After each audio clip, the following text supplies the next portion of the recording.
Diusir menantunya karena penyakit aneh ke hutan belantara, nenek miskin ini dirawat ular piton putih ajaib. Halo sahabat, apa kabar kalian semua? Semoga dalam keadaan sehat dan bahagia ya. Sebelum masuk ke ceritanya silahkan absen terlebih dahulu ya. Kalian semua dari daerah mana saja? Jangan lupa juga untuk like dan subscribe video ini agar kalian semua tidak ketinggalan video-video menarik lainnya. Hawa dingin dari pendingin ruangan sentral di rumah mewah bergaya Mediterania itu menusuk hingga ke sumsum tulang nenek Aminah. Pagi belum sepenuhnya merekah, kabut tipis masih menggantung kelabu di balik jendela kaca setinggi langit-langit. Namun wanita tua itu sudah memaksakan diri bangkit dari kasur tipisnya yang berada di sudut ruang cuci yang pengap dan gelap. Setiap pergerakan persendiannya selalu diiringi oleh rintihan parau yang tertahan di kerongkongan. Bukan sekadar nyeri linu biasa yang menyiksa tubuh rentanya, melainkan sensasi perih terbakar yang luar biasa dari permukaan kulitnya yang perlahan berubah wujud. Di bawah temaram lampu bohlam 5 watt yang berkedip kelelahan, jemari nenek Aminah yang gemetar pelan menyentuh lengannya sendiri. Tidak ada lagi sisa kelembutan kulit manusia di sana. Yang tertinggal hanyalah lapisan tebal berkerak yang berwarna abu-abu kecoklatan. Kulit itu mengelupas, terasa sangat kasar dan kering bersisik menyerupai permukaan bumi yang kerontang terbelah-belah setelah kemarau panjang berkepanjangan. Penyakit aneh nan misterius itu merayap mematikan bagai kutukan tak kasat mata, menggerogoti tidak hanya penampilannya secara fisik, tetapi juga sisa-sisa harga dirinya sebagai seorang ibu di rumah peninggalan almarhum suaminya yang kini dikuasai sang anak. Dengan langkah kaki telanjang yang diseret lelah di atas ubin sedingin es, nenek Aminah merapatkan daster lusuh bermotif bunga pudar yang penuh dengan tambalan benang hasil jahitan tangannya sendiri. Bau amis samar yang tercium seperti genangan air rawa bercampur dengan aroma seduhan jamu sambiloto yang sangat tajam menguar dari pori-pori kulitnya. Itu adalah sebuah upaya pengobatan tradisional yang putus asa untuk menghentikan ruam bersisik yang kian ganas menyebar dari dada hingga ke leher keriputnya. Ia sadar betul bahwa aroma tubuhnya menyengat. Ia tahu dengan pasti bahwa kehadirannya merusak nilai estetika rumah bak istana kerajaan ini. Akan tetapi, rasa cintanya yang tidak terbatas kepada Budi, putra tunggal darah dagingnya, serta rasa tanggung jawabnya untuk sedikit meringankan beban kesibukan sang menantu, Siska, sukses mengalahkan segala rasa sakit, letih, dan malu yang menyiksa batinnya. Dengan deru napas yang putus-putus menahan nyeri gesekan kulitnya sendiri, ia melangkah tertatih menuju dapur basah di bagian belakang, sengaja menundukkan kepala untuk menghindari pantulan bayangan dirinya yang mengerikan di cermin marmer lorong utama. Matanya yang mulai keruh berselaput katarak tebal memicing susah payah, berusaha keras untuk fokus menakar bumbu demi bumbu di atas talenan kayu yang sudah berjamur. Pagi buta ini, ia hanya ingin menyajikan bubur ayam kampung kesukaan menantunya, sebuah resep warisan kuno yang selalu ia masak dengan penuh kehati-hatian, berharap dari lubuk hati terdalam bahwa kehangatan semangkuk makanan itu mampu sedikit mencairkan tatapan kebencian yang selama ini tak henti-hentinya diterimanya. Di atas meja makan utama yang terbuat dari granit Italia mengkilap bagai cermin air, nenek Aminah dengan sangat hati-hati menyajikan semangkuk besar bubur yang masih mengepulkan uap harum kaldu ayam yang menggugah selera. Namun nahas, tangannya yang tremor hebat tak sengaja meraih sebuah piring keramik putih dengan sedikit retakan halus memanjang di tepinya sebagai alas mangkuk kaca tersebut. Ia buru-buru menelan ludah dengan susah payah yang terasa menyayat tenggorokannya, menyeka keringat dingin seukuran biji jagung yang mengucur deras di dahi bersisiknya menggunakan ujung lengan daster yang robek. Detak jantungnya tiba-tiba berpacu 3 kali lipat lebih cepat, memompa darah dengan keras saat pendengarannya menangkap suara ketukan tajam hak tinggi yang menghunjam lantai marmer dari arah ujung tangga melingkar. Suara ritmis itu bagaikan ketukan palu godam hakim yang memvonis mati bagi jantung nenek Aminah. Dalam hitungan detik, aroma jamu tradisional murahan yang menguar dari tubuh ringkihnya seketika bertabrakan sangat hebat dengan aroma parfum mawar merah eksklusif dari Paris yang semerbak menusuk rongga hidung, menjadi pertanda absolut akan kedatangan sang penguasa sesungguhnya di rumah megah itu. Siska melangkah masuk area ruang makan bagaikan seorang ratu zalim yang terpaksa turun, memijakan kaki ke daerah kumuh berbau busuk. Gaun tidur dari bahan sutra premium berwarna merah marun membalut tubuh rampingnya dengan sempurna, sangat kontras dengan ekspresi wajah cantiknya yang langsung ditekuk menahan amarah yang membara. Rambut panjangnya diblow sangat sempurna tanpa selai pun yang berantakan. Riasan wajahnya nyaris tanpa celah meskipun jam dinding antik baru saja berdentang menunjukkan pukul 6 pagi. Matanya yang tajam dan sinis baklang pemangsa langsung menyapu seluruh penjuru ruangan. Tepat ketika pandangan merendahkan itu jatuh pada sosok wanita tua ringkih yang berdiri gemetar memeluk diri di dekat ujung meja makan, raut wajah Siska berubah 180 derajat dipenuhi oleh rasa jijik yang tak terbantahkan. Ia berhenti melangkah secara dramatis, mengangkat sebelah tangannya yang dihiasi oleh cincin berlian raksasa berkilauan ke arah hidung peseknya, menutup saluran pernapasannya rapat-rapat seolah udara di sekitarnya baru saja terkontaminasi oleh wabah kusta mematikan yang sangat menular. Dada Nenek Aminah terasa amat sesak bagai ditindih batu koral seberat 1 ton. Namun ia tetap bersikeras memaksakan sebuah senyuman tulus di bibirnya yang kering pecah-pecah. Senyuman itu membuat lipatan keriput di sudut matanya tertarik, yang sayangnya justru memperlihatkan dengan jelas sisik-sisik labu kering yang mengerikan menjalar di area pelipisnya. Nenek Aminah melangkah maju 1 tindak kecil yang ragu, menyodorkan tangannya yang sengaja dibalut lengan daster untuk menunjuk sopan ke arah meja makan mewah di depannya. Melalui suara serak dan parau yang nyaris hilang tertelan oleh keheningan pagi yang membeku, ia perlahan menawarkan bubur kaldu hangat yang telah dibuatnya sejak kokok ayam pertama. Dalam batinnya, ia memanjatkan doa memelas agar kali ini saja Siska sudi menerima sedikit bentuk sisa kasih sayangnya sebagai seorang ibu mertua. Namun, senyuman penuh harap Nenek Aminah hanya dijawab dengan lenguhan napas kasar dan dengusan yang syarat akan ejekan merendahkan. Siska melangkah maju menerjang jarak, bukan untuk meraih mangkuk makanan yang wangi itu, melainkan untuk menyorotkan pandangan setajam silet ke arah piring keramik yang memiliki retakan di tepinya, lalu beralih menatap lekat-lekat pada punggung tangan Nenek Aminah yang dipenuhi sisik tebal menjijikan. Hening sejenak mencengkeram ruangan itu sebelum badai kemurkaan yang sesungguhnya meledak tanpa ampun. Siska mengangkat tangannya dan menggebrak meja granit tersebut dengan tenaga brutal yang mengejutkan, membuat mangkuk berisi bubur panas itu berdenting nyaring dan berguncang keras. Udara oksigen di ruangan itu terasa lenyap seketika ketika Siska menatap Nenek Aminah dan mendesiskan ancaman mematikan yang mengiris ulu hati terdalam. Melalui gigi-giginya yang rapat, Siska menegaskan dengan nada paling pongah bahwa ia lebih baik mati kelaparan daripada sudi memakan sesuatu yang diracik dan dihidangkan oleh tangan bangkai reptil berpenyakit kusta. Ia dengan kejam menuduh mertuanya sengaja ingin meracuni dan menularkan virus kutukan dari kulit yang ia sebut menyerupai kotoran babi tersebut. Belum puas sampai di situ, Siska meludah ke arah lantai dan mendiktekan bahwa tangan kotor bersisik itu bahkan tidak memiliki kelayakan sedikitpun untuk sekadar menjadi kain lap pembersih debu di karpet impor rumahnya, apalagi diizinkan untuk menyentuh makanan suci yang akan masuk ke lambung mahalnya. Rentetan kalimat berbisa yang keluar dari bibir merah Siska itu meluncur mulus bagaikan hujaman silet berkarat yang menyayat tanpa ampun, mencabik-cabik habis ulu hati Nenek Aminah hingga hancur berkeping-keping. Persendian lutut wanita tua yang rapuh itu seketika melemas kehilangan tenaga untuk menopang tubuhnya. Kedua bola matanya yang sudah mulai keruh seketika berkaca-kaca menahan perih, berusaha sekuat tenaga membendung bendungan air mata kepedihan yang siap tumpah membasahi pipi bersisiknya. Ia menundukkan kepalanya dalam-dalam menghadap lantai marmer, membiarkan poni rambut putihnya yang lepek menutupi wajahnya yang menyimpan ribuan luka batin tak berdarah. Tidak ada satupun suku kata pembelaan diri yang berani ia keluarkan dari bibir pucatnya yang bergetar. Ia hanya bisa mengatupkan rahangnya erat-erat, mempraktikkan ilmu kesabaran tingkat dewa yang selalu menjadi satu-satunya perisai pelindung rapuh di rumah neraka ini. Ia memaksa dirinya menerima setiap sayatan hinaan biadab itu sebagai cambukan nasib dan takdir, menelan rasa sakit dan harga dirinya bulat-bulat tanpa membiarkan satu tetes pun air mata kesedihan jatuh ke lantai di hadapan wajah sang menantu yang arogan.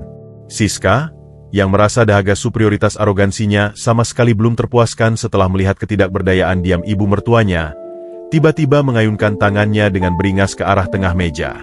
Ujung jari-jari lentik Siska yang berhiaskan kuku akrilik tajam berwarna merah, menyala langsung mendorong sisi mangkuk kaca bubur itu dengan seluruh tenaga kebenciannya. Mangkuk itu meluncur bebas di atas kelicinan granit, melewati batas piring yang retak, lalu terjerembab jatuh berdebum ke lantai marmer dengan suara serpihan kaca tajam yang memekakkan telinga. Kuah kaldu bubur ayam mendidih yang masih mengepulkan uap panas itu seketika meledak dan terciprat ganas ke segala penjuru arah, mengotori kemurnian lantai putih berkilau, dan dengan telak menyiram langsung kedua telapak dan ujung jari kaki telanjang Nenek Aminah. Sengatan panas ekstrim dari kaldu mendidih itu secara brutal langsung melepuhkan kulit rapuhnya yang sudah rusak bersisik, menimbulkan sensasi perih menyala yang meremukkan susunan saraf. Namun Nenek Aminah tetap berdiri kaku bergeming menahan jeritan agar tidak pecah. Bibirnya yang membiru hanya bisa bergetar merapal lantunan doa pengampunan bagi dosa sang menantu dalam kebisuan. Dengan tatapan penuh dominasi kejam dan senyum miring yang penuh kepuasan, Siska menunduk merendahkan sang wanita tua renta yang perlahan terpaksa bersimpuh jatuh ke atas lantai yang kotor untuk memunguti pecahan kaca tajam dan serpihan piring keramik menggunakan tangan kosongnya yang gemetar hebat. Siska mengangkat dagunya tinggi-tinggi, menatap tumpukan keramik pecah itu, lalu mendesiskan vonis hinaan terakhirnya yang menyamakan seluruh eksistensi nyawa Nenek Aminah dengan seonggok sampah limbah membusuk yang harus segera diseret ke tempat pembuangan akhir sebelum suaminya tercinta pulang bekerja. Setelah menyudahi pertunjukan kekejamannya, Siska memutar tubuh semampainya dengan sangat angkuh dan melangkah pergi kembali menaiki anak tangga tanpa menoleh sedikit pun. Sama sekali tak memiliki setitik penyesalan. Gema dari ketukan tajam hak sepatu Siska yang beradu angkuh dengan marmer secara perlahan mulai menjauh, dan akhirnya benar-benar menghilang di lantai atas. Di lantai dapur yang kini terasa kembali membeku dan sunyi senyap, Nenek Aminah yang bersimpuh pasrah terus memunguti sisa-sisa piring retak dan kaca tajam itu satu persatu dalam keterasingannya yang absolut. Tepi-tepi pecahan keramik yang sangat tajam tanpa ampun menggores ujung jari-jarinya yang kasar dan rapuh, meneteskan darah merah pekat segar yang ironisnya bercampur pelan ke dalam genangan bubur kaldu penuh cinta miliknya yang terbuang percuma begitu saja. Dalam ruang kesendiriannya yang gelap dan mencekik, seluruh pilar pertahanan batin Nenek Aminah akhirnya runtuh berserakan tak bersisa. Setetes air mata keputusasaan yang panas perlahan jatuh membasahi keriput pipinya yang berkerak tebal, mengalir dengan rasa perih yang teramat sangat menyayat bagai siraman air keras saat melewati sela-sela lipatan kulitnya yang mengelupas. Tubuh rentanya yang kurus kering terguncang hebat dan meringkuk oleh isak tangis yang tertahan paksa di ujung tenggorokannya. Ia menangis pilu bukan sekadar karena luka lepuh yang membakar kedua kakinya, atau karena nyeri tulang persendiannya. Ia menangis darah karena baru saja disadarkan oleh sebuah kenyataan yang paling pahit tak terbantahkan, bahwa eksistensi piring keramik yang retak hancur itu adalah representasi paling utuh dan jujur dari sisa jalan hidupnya di rumah ini, hancur berantakan, menjijikan bagi siapa saja yang memandangnya, tak lagi diinginkan, dan kini hanya tinggal menunggu detik-detik waktu untuk dibuang selamanya ke alam keliaran. Hari-hari berlalu bagaikan putaran roda penyiksaan tanpa akhir bagi Nenek Aminah. Penyakit misterius yang menggerogoti tubuhnya kini tak lagi sekadar ruam kemerahan. Ia telah bermutasi menjadi lapisan tebal kerak hitaman yang menjalar buas dari leher hingga memenuhi separuh wajah rentanya. Di malam-malam yang pekat, bayangannya di cermin usang memantulkan siluet yang lebih menyerupai makhluk mengerikan dari cerita rakyat ketimbang seorang manusia. Rasa gatal yang menyiksa kini berganti menjadi denyut perih yang menusuk-nusuk hingga ke sumsum tulang, seolah jutaan jarum tak kasat mata ditusukkan secara serentak ke balik kulit bersisiknya. Setiap kali ia bernapas, serpihan kulit keringnya berjatuhan seperti abu sisa pembakaran, meninggalkan bercak luka basah yang mengeluarkan cairan bening berbau anyir menyengat. Dalam kegelapan ruang cuci yang pengap, wanita tua itu hanya bisa meringkuk memeluk lututnya yang gemetar, menggigit ujung bantal bacinya kuat-kuat demi meredam jeritan rintih kesakitan yang mengancam akan merobek kesunyian malam. Jarum jam dinding raksasa di ruang tamu baru saja menunjuk angka 9 malam ketika suara deru mesin mobil memecah keheningan. Budi, putra tunggal yang rahimnya pernah menjadi tempat bernaung Nenek Aminah, melangkah gontai memasuki rumah. Pria itu tampak kelelahan. Kemeja kerjanya kusut masai setelah seharian dihabiskan untuk menghadapi tekanan dari rentetan dokumen penagihan utang serta nasabah korporat yang tiada habisnya menguras tenaga. Wajahnya yang pucat menegang, memancarkan aura keputusasaan seorang pria yang terjepit di antara ambisi material dan kelemahan karakternya sendiri. Ia melepas dasi sutranya dengan kasar, berharap menemukan ketenangan di istana megahnya. Namun yang menyambutnya di anak tangga pertama justru badai kemurkaan yang jauh lebih mengerikan daripada tenggat waktu pekerjaan apapun di kantornya. Siska sudah menantinya di ujung tangga dengan postur sedingin es dan tatapan semematikan bisa kobra. Wanita itu mengenakan gaun tidur berbahan sutra hitam pekat yang melambai elegan, melipat kedua tangannya di dada dengan sangat angkuh. Tanpa membiarkan suaminya mengambil napas atau sekadar mereguk segelas air pelepas dahaga, Siska langsung memuntahkan rentetan makian yang telah ia susun rapi sejak insiden di meja makan pagi tadi. Dengan nada tinggi yang menggema memantul di dinding pualam, Siska mendiktekan betapa menjijikannya hidup satu atap dengan sebuah bangkai hidup yang terus-menerus merontokkan sisik berpenyakit di atas karpet impor Persia miliknya. Ia memutarbalikan fakta dengan rapi, mendramatisasi cerita bahwa Nenek Aminah sengaja ingin melukainya menggunakan pecahan piring retak dan menyiramnya dengan air mendidih. Aroma parfum mawar merah dari tubuh Siska menguar sangat tajam, berusaha keras mendominasi ruangan dan menutupi imajinasi bau anyir yang terus-menerus dieluhkannya. Kemarahan Siska mencapai titik didih tertinggi ketika Budi mencoba membuka mulut untuk memberikan sebaris pembelaan yang sangat lemah bagi ibunya. Siska menggebrak pegangan tangga kayu jati itu dengan brutal. Matanya melotot memancarkan kilat kebencian murni yang tak tertembus. Dengan telunjuk berlapis kuku akrilik runcing berwarna merah darah yang menunjuk tepat ke wajah suaminya, Siska menjatuhkan vonis mutlak yang tak bisa ditawar lagi. Ia mengancam, melalui desisan mematikan yang menyayat kewarasan budi, bahwa pria itu harus membuat pilihan detik itu juga, mempertahankan ibu kandungnya yang menyerupai monster menjijikan itu. Namun melihat Siska angkat kaki membawa seluruh aset kekayaan atas namanya, atau membuang wanita tua berpenyakit itu dari pandangannya untuk selamanya. Siska menegaskan tanpa ampun bahwa oksigen di rumah mewah itu terlalu mahal untuk dihirup oleh makhluk rendahan yang bahkan kelayakannya berada jauh di bawah kotoran hewan peliharaan paling hina sekalipun. Keringat dingin sebesar biji jagung seketika membanjiri dahi Budi. Jantungnya berdegup kencang bak genderang perang yang ditabuh bertalu-talu. Ia menelan ludah dengan susah payah, merasakan kerongkongannya mengering bak padang pasir. Otaknya yang terbiasa bersikap analitis dalam membaca klausa-klausa kontrak bisnis kini menimbang harga nyawa ibunya. Kepengecutan kronis yang mendarah daging dalam dirinya perlahan mengambil alih. Bayangan mengerikan tentang kehilangan kemewahan, anjloknya status sosial, dan ancaman ditinggal sang istri tercinta ternyata terasa jauh lebih menakutkan daripada kutukan dosa durhaka. Dengan rahang bergetar dan bahu yang merosot kalah, Budi menganggukkan kepalanya perlahan. Ia menjual habis bakti nurani dan darah dagingnya sendiri demi selembar ketenangan palsu, membiarkan sang istri mengambil alih tampuk kekuasaan penuh atas nasib sang ibu kandung. Malam pekat itu juga, sepasang suami istri tersebut melangkah baal gojo kematian menuju ruang cuci di bagian belakang rumah. Pintu kayu tipis nan rapuh itu didorong kasar, menampilkan sosok Nenek Aminah yang tengah duduk gemetar hebat, berusaha mengoleskan tumbukan daun sirih ke atas luka menganga di lengan kirinya. Cahaya bohlam redup menyoroti wajah Nenek Aminah yang sempat dipenuhi pendar harapan kosong, mengira kedatangan putranya adalah bentuk rasa peduli untuk menjenguk kesakitannya. Namun, senyum lemah yang baru saja akan merekah di bibir pucat wanita renta itu langsung layu mengering seketika saat melihat Budi memalingkan muka dengan tatapan kosong, dikawal oleh senyum iblis penuh kemenangan yang tersungging lebar di bibir merah merona Siska. Tanpa membuang sedetik pun waktu untuk basa-basi, Siska mengayunkan kakinya, menendang keras mangkuk berisi tumbukan daun sirih itu, hingga isinya berhamburan mengotori lantai. Melalui suara lantang yang mengoyak keheningan malam dan nurani, Siska mendeklarasikan titah pengusiran tahap pertamanya. Ia menyatakan dengan penuh rasa jijik bahwa mulai detik itu, ruang cuci ini sekalipun masih terlalu suci dan bersih untuk dihuni oleh manusia bersisik kotor sepertinya. Siska memerintahkan mertuanya untuk segera menyeret tubuh berpenyakitnya itu keluar dari bangunan utama rumah, dan menempati bekas kandang ayam tak terpakai di sudut pekarangan belakang yang berbatasan langsung dengan tempat pembuangan sampah. Sebuah tempat berlantai tanah lembab, beratap seng karatan yang bocor di sana-sini, dan udaranya dipekatkan oleh bau amonia kotoran unggas yang sangat menyengat. Selama proses penyiksaan batin itu berlangsung, Budi hanya berdiri mematung di ambang pintu, menundukkan kepalanya dalam-dalam menyerupai patung lilin. Tak bernyawa, sama sekali tak memiliki nyali untuk sekadar menatap barang sedetik pun ke arah sepasang mata ibunya yang kini mulai digenangi telaga air mata kepedihan. Dunia Nenek Aminah seakan runtuh menimpa dadanya, meremukkan paru-parunya dari dalam hingga ia kesulitan menarik napas. Tidak ada tangisan histeris yang keluar, tidak ada satu patah kata perlawanan pun. Hanya ada keheningan pasrah yang gema kepedihannya jauh lebih memekakan telinga daripada teriakan keras. Membawa sisa tenaga yang perlahan menguap seiring hancurnya kepingan harga dirinya, wanita renta itu merangkak bangun.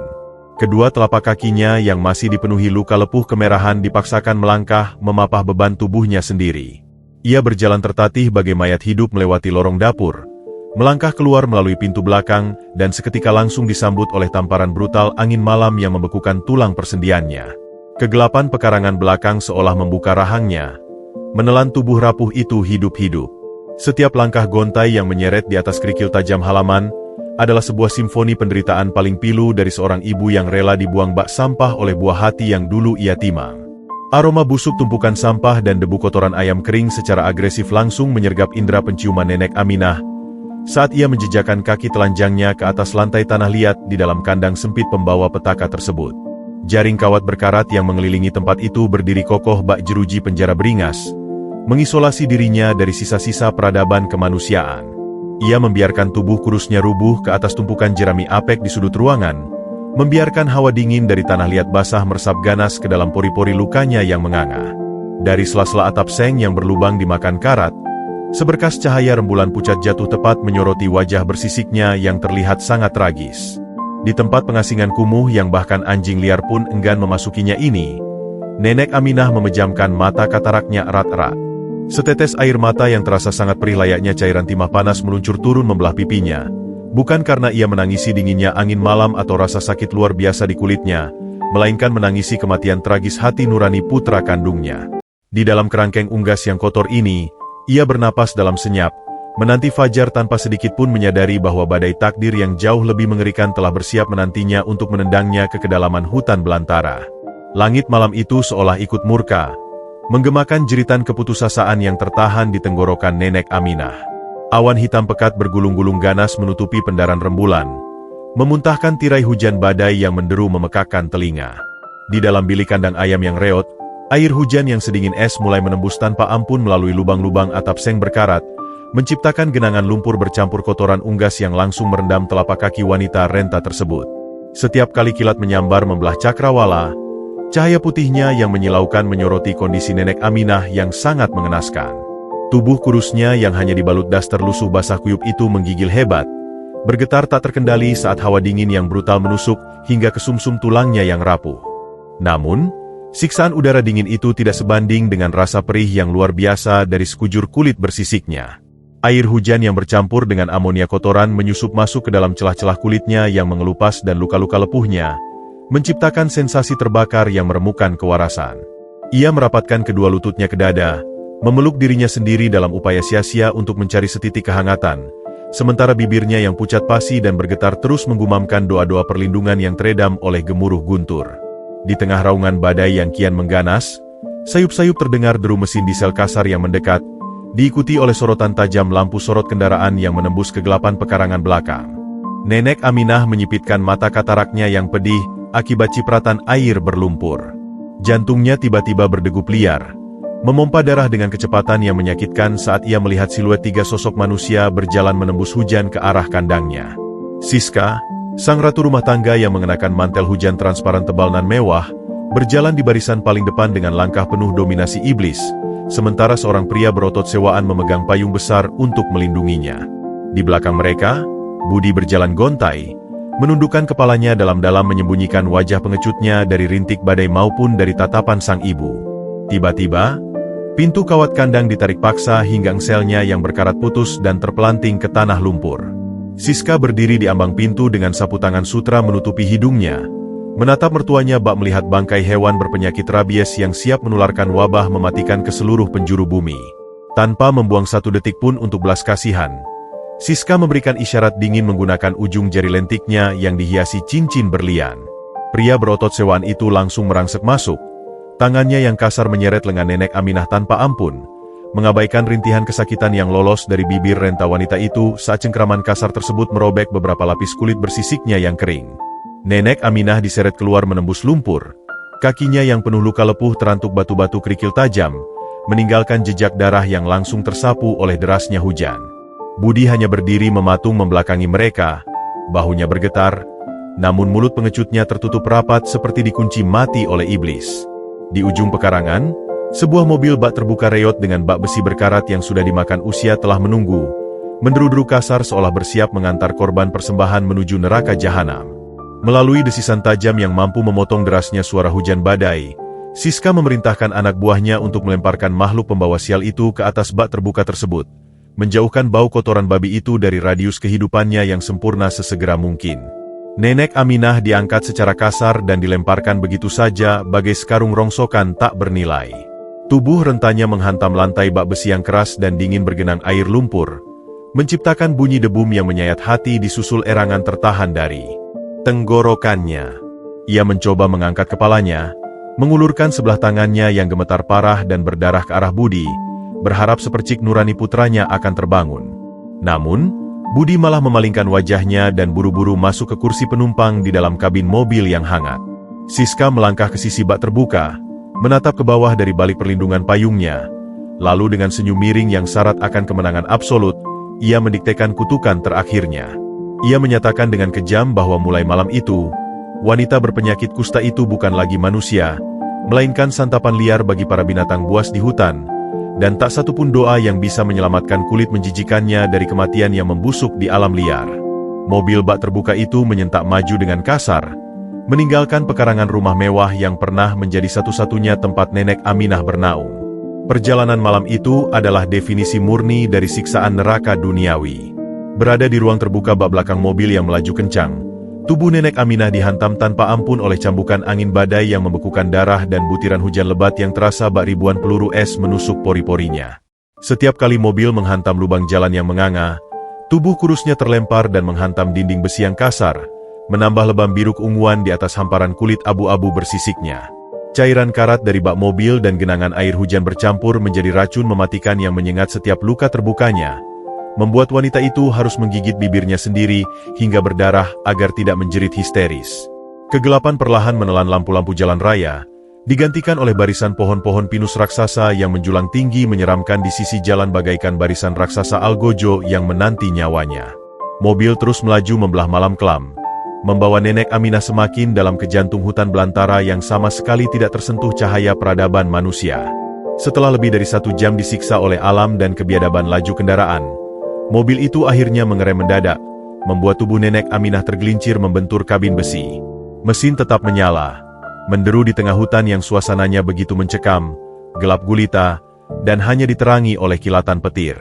Pintu kabin terbuka, pria berotot sewaan itu melompat turun, menarik slot bak belakang, dan dengan satu hentakan brutal, ia menarik pergelangan kaki Nenek Aminah hingga tubuh lemah itu terjatuh terguling membentur aspal jalan yang hancur dan berlumpur kental di tepi jurang hutan gelap. Nenek Aminah terjerembab dengan posisi tengkurap, wajahnya yang bersisik tebal tenggelam ke dalam genangan lumpur berbau humus yang membusuk. Napasnya tersengal-sengal, nyaris putus asa mencari sedikit oksigen di tengah guyuran badai. Kaca jendela kabin mobil diturunkan perlahan. Dari balik kegelapan kabin yang hangat, Siska melongokkan kepalanya keluar, menatap sosok mertuanya yang tergeletak tak berdaya dalam pelukan lumpur dan kegelapan hutan rimba. Melalui suara yang menggema bak iblis pencabut nyawa, Siska meludahi kegelapan malam, menyatakan kepuasannya bahwa akhirnya udara di rumah mewahnya kembali suci tanpa cemaran kotoran bangkai yang bernapas. Ia memperingatkan dengan nada meremehkan bahwa hutan terkutuk ini akan segera merobek-robek tubuh bersisiknya, menjadikan wanita renta itu santapan anjing hutan dan babi hutan yang kelaparan, tempat di mana ia memang seharusnya dilahirkan. Usai melontarkan bisa terakhirnya, kaca mobil kembali ditutup rapat. Tanpa ada satu patah kata perpisahan pun dari budi sang darah dagingnya, mobil itu berbalik arah, melaju kencang membelah kabut dan hujan, membiarkan 2 lampu merah belakangnya perlahan mengecil dan lenyap ditelan kegelapan pekat. Di sana, tertinggal sendirian di tengah amukan badai dan teror gelap gulita hutan belantara yang mengerikan, Nenek Aminah hanya bisa mencengkeram tanah berlumpur dengan jari-jarinya yang bergetar. Keheningan yang menakutkan kini mengambil alih, namun di balik bayangan pepohonan raksasa nan pekat itu, sepasang mata berwarna hijau zamrud yang menyala diam-diam mulai mengawasi dari kejauhan. Rintik badai perlahan menyusut menjadi gerimis yang membekukan, namun hawa dingin yang ditinggalkannya terasa jauh lebih mematikan, menyayat setiap inci kulit bak ribuan bilah pedang es yang tak kasat mata. Di dasar jurang yang gelap gulita itu, tubuh ringkih Nenek Aminah tergeletak tak berdaya dalam pelukan lumpur pekat berbau humus dan dedaunan busuk. Kesadarannya timbul tenggelam dalam lautan rasa sakit yang tak terlukiskan oleh kata-kata manusia biasa. Hentakan keras saat ia dilempar dari atas bak mobil tadi telah meremukan beberapa tulang rusuknya, membuat setiap tarikan napasnya terasa seperti menelan serpihan beling tajam. Namun, siksaan terberatnya justru berasal dari permukaan kulitnya sendiri. Penyakit misterius yang mengutuk sekujur tubuhnya merespon suhu ekstrim hutan dengan brutal. Sisik-sisik kelabu kecoklatan itu mengerut hebat, menarik daging di bawahnya hingga pecah dan menganga. Darah segar merembes perlahan, bercampur dengan air hujan lumpur, menciptakan sensasi perih menyala seolah ia tengah dipanggang hidup-hidup di atas bara api yang disiram asam pekat. Membawa sisa-sisa tenaga yang bahkan tak cukup untuk mengangkat sebuah piring kosong, wanita renta itu memaksa kedua tangannya yang gemetar menancap ke dalam lumpur. Sendi-sendinya bergemeretak ngilu memprotes pergerakan sekecil apapun.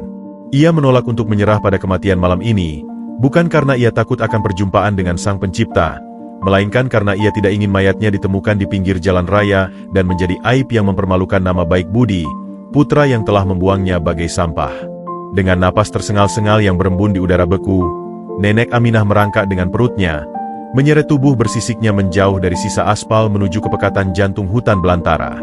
Akar-akar pohon beringin raksasa yang mencuat dari dalam tanah bagaikan jari jemari iblis yang siap mencengkeram mangsanya, menghalangi setiap inci pergerakannya.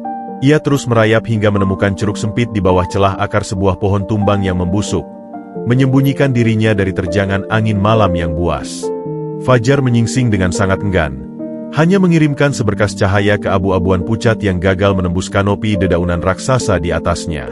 Hutan belantara itu tidak menawarkan keindahan, melainkan teror yang tak berujung. Rasa lapar yang mengerikan mulai menggerogoti lambung Nenek Aminah. Asam lambungnya naik mencekik kerongkongan, menciptakan mual yang memusingkan kepala. Ingatan ironis tiba-tiba menyiksanya. Baru kemarin pagi tangannya dengan penuh cinta meracik bubur kaldu ayam kampung terbaik, dan kini, di tengah istana pepohonan yang asing ini, lambungnya menjerit memohon hanya untuk sesuap nasi sisa. Rasa haus yang mendera tak kalah kejamnya, membuat bibirnya yang pucat pasi pecah-pecah hingga mengeluarkan darah. Dengan sisa kewarasan yang mulai memudar, matanya yang keruh berkatarak menangkap genangan air berwarna coklat keruh di bekas jejak kaki hewan buas. Tanpa memedulikan kotoran atau parasit yang mungkin bersembunyi di dalamnya, wanita yang dulu selalu memastikan kebersihan air minum keluarganya itu menciduk air berlumpur itu dengan kedua telapak tangannya yang bersisik, meneguknya rakus sambil menahan tangis saat tanah berpasir itu menggores tenggorokannya yang kering kerontang. Menjelang senja di hari kedua pengasingannya, keheningan hutan tiba-tiba terpecah oleh suara gemerisik dedaunan kering yang diinjak kasar, disusul oleh dengusan berat yang menggetarkan udara. Bulu kuduk Nenek Aminah meremang seketika. Dari balik semak belukar berduri yang lebat, muncullah seekor babi hutan raksasa seukuran anak sapi. Hewan buas itu memiliki bulu hitam kaku yang dipenuhi lumpur mengering, dengan sepasang gading melengkung tajam yang tampak bernoda darah mengering. Mata babi hutan itu merah menyala, menatap lurus ke arah ceruk tempat Nenek Aminah bersembunyi, mengendus aroma darah anyir dan daging berpenyakit yang menguar dari tubuh lemah tersebut. Kuku-kuku kakinya yang setajam pisau menggaruk tanah dengan agresif, bersiap meluncurkan serangan mematikan untuk mencabik-cabik mangsa rapuh di depannya. Tidak ada jalan keluar, tidak ada tempat untuk berlari. Jantung Nenek Aminah berpacu liar memompa kepanikan ke seluruh aliran darahnya. Udara dingin di sekitarnya seakan membeku, mencekik paru-parunya. Ia melihat rahang hewan itu terbuka, memperlihatkan deretan gigi tajam dan air liur kental yang menetes jijik ke atas dedaunan. Namun, di detik-detik saat maut berdiri hanya sejarak lompatan darinya, sesuatu yang luar biasa terjadi dalam batin Nenek Aminah. Kepanikan yang sempat mencengkeramnya perlahan menguap, digantikan oleh sebuah gelombang kepasrahan yang damai dan menakjubkan. Alih-alih berteriak histeris atau memohon pertolongan yang tak akan pernah datang, wanita berhati malaikat itu memejamkan kedua mata kataraknya dengan sangat tenang. Ia melipat kedua tangannya yang bersisik tebal di depan dada, mengabaikan rasa perihnya, dan memfokuskan sisa napas terakhirnya untuk sebuah permohonan. Dengan suara parau yang bergetar namun syarat akan ketulusan yang menggetarkan langit, Nenek Aminah merapal doa tanpa sedikit pun terbersit rasa dendam. Ia memohon kepada Sang Pencipta, bukan untuk menyelamatkan nyawanya yang sudah tak berharga, melainkan memohon agar Budi dan Siska selalu diberikan kebahagiaan dan kelimpahan rezeki. Ia berdoa dengan penuh air mata agar Tuhan tidak menghukum putra dan menantunya atas kekejaman mereka, meyakinkan dirinya sendiri bahwa mereka melakukan itu hanya karena rasa takut akan penyakit menjijikan yang ia bawa. Ia merelakan darah dan dagingnya menjadi persembahan bagi alam semesta, asalkan di rumah mewah sana, putranya bisa tidur nyenyak tanpa gangguan. Doa pengampunan itu meluncur begitu tulus, memancarkan aura kesucian yang bahkan membuat udara di sekitar ceruk itu bergetar halus. Babi hutan raksasa itu menggeram keras dan menerjang maju dengan kecepatan brutal, siap menancapkan gadingnya ke dada Nenek Aminah. Namun, tepat beberapa jengkal sebelum senjata mematikan itu menyentuh kulit bersisiknya, sebuah desisan tajam yang sangat mendesis dan berat tiba-tiba membelah keheningan hutan bagaikan cambuk petir yang memecah langit. Desisan itu tidak keras, namun frekuensinya mampu membuat tanah bergetar hebat dan menghentikan jantung siapapun yang mendengarnya. Babi hutan yang buas itu seketika mengerem lajunya, hingga terpleset jatuh ke tanah. Tubuh hewan raksasa itu tiba-tiba gemetar parah ketakutan. Ia melengking ngeri, memutar tubuhnya dengan sangat panik, dan lari terbirit-birit menerobos semak berduri seolah baru saja melihat perwujudan langsung dari malaikat maut. Nenek Aminah perlahan membuka kelopak matanya yang basah oleh air mata doa. Ia terengah-engah, kebingungan melihat monster yang hendak mencabiknya itu menghilang tanpa jejak. Keheningan kembali merajai hutan, namun kali ini terasa berbeda. Udaranya tidak lagi dingin menusuk, melainkan dipenuhi oleh gelombang kehangatan misterius yang menenangkan jiwa. Dari atas dahan pohon beringin raksasa tepat di atas tempatnya berbaring, Terdengar pergerakan sangat lambat dan halus bagaikan gesekan kain sutra termahal di dunia. Nenek Aminah mendongak dengan susah payah, dan napasnya seketika tercekat di tenggorokan saat melihat sepasang mata berwarna hijau zamrud yang sangat menenangkan, bercahaya terang di tengah kegelapan, tengah menatapnya dengan tatapan penuh empati yang tak pernah ia dapatkan seumur hidupnya dari seorang manusia. Dari sela-sela rimbunnya dedaunan pohon beringin raksasa yang usianya mungkin telah mencapai ratusan tahun, sebuah keajaiban mistis perlahan menampakkan wujudnya, mengoyak tirai kegelapan malam yang selama ini menjadi raja mutlak di hutan belantara tersebut. Gesekan yang tadi terdengar bagai serbuan angin kini menjelma menjadi sosok fisik yang keagungannya sanggup membekukan aliran darah di pembuluh nadi siapapun yang memandangnya. Seekor ular piton raksasa dengan panjang yang diperkirakan lebih dari 7 meter meliuk turun dari dahan tertinggi dengan keanggunan seorang penguasa alam semesta. Sisik-sisiknya tidaklah kusam, gelap, atau menakutkan seperti predator rimba pada umumnya, melainkan memancarkan pendaran warna putih murni yang berkilau luar biasa, layaknya ribuan mutiara tanpa cacat yang dijajarkan rapi dan disinari oleh cahaya rembulan. Setiap kali otot-otot besar di balik sisik itu berkontraksi saat melata turun merayapi batang pohon yang berlumut tebal, ada pendaran cahaya keperakan yang menguar tipis, menciptakan kontras yang sangat ekstrim dan hiperbolis dengan kepekatan lumpur busuk serta aura kematian yang mengepung ceruk tempat Nenek Aminah terbaring tak berdaya. Nenek Aminah menahan napasnya hingga dadanya yang ringkih dan dipenuhi kerak kulit terasa nyaris meledak.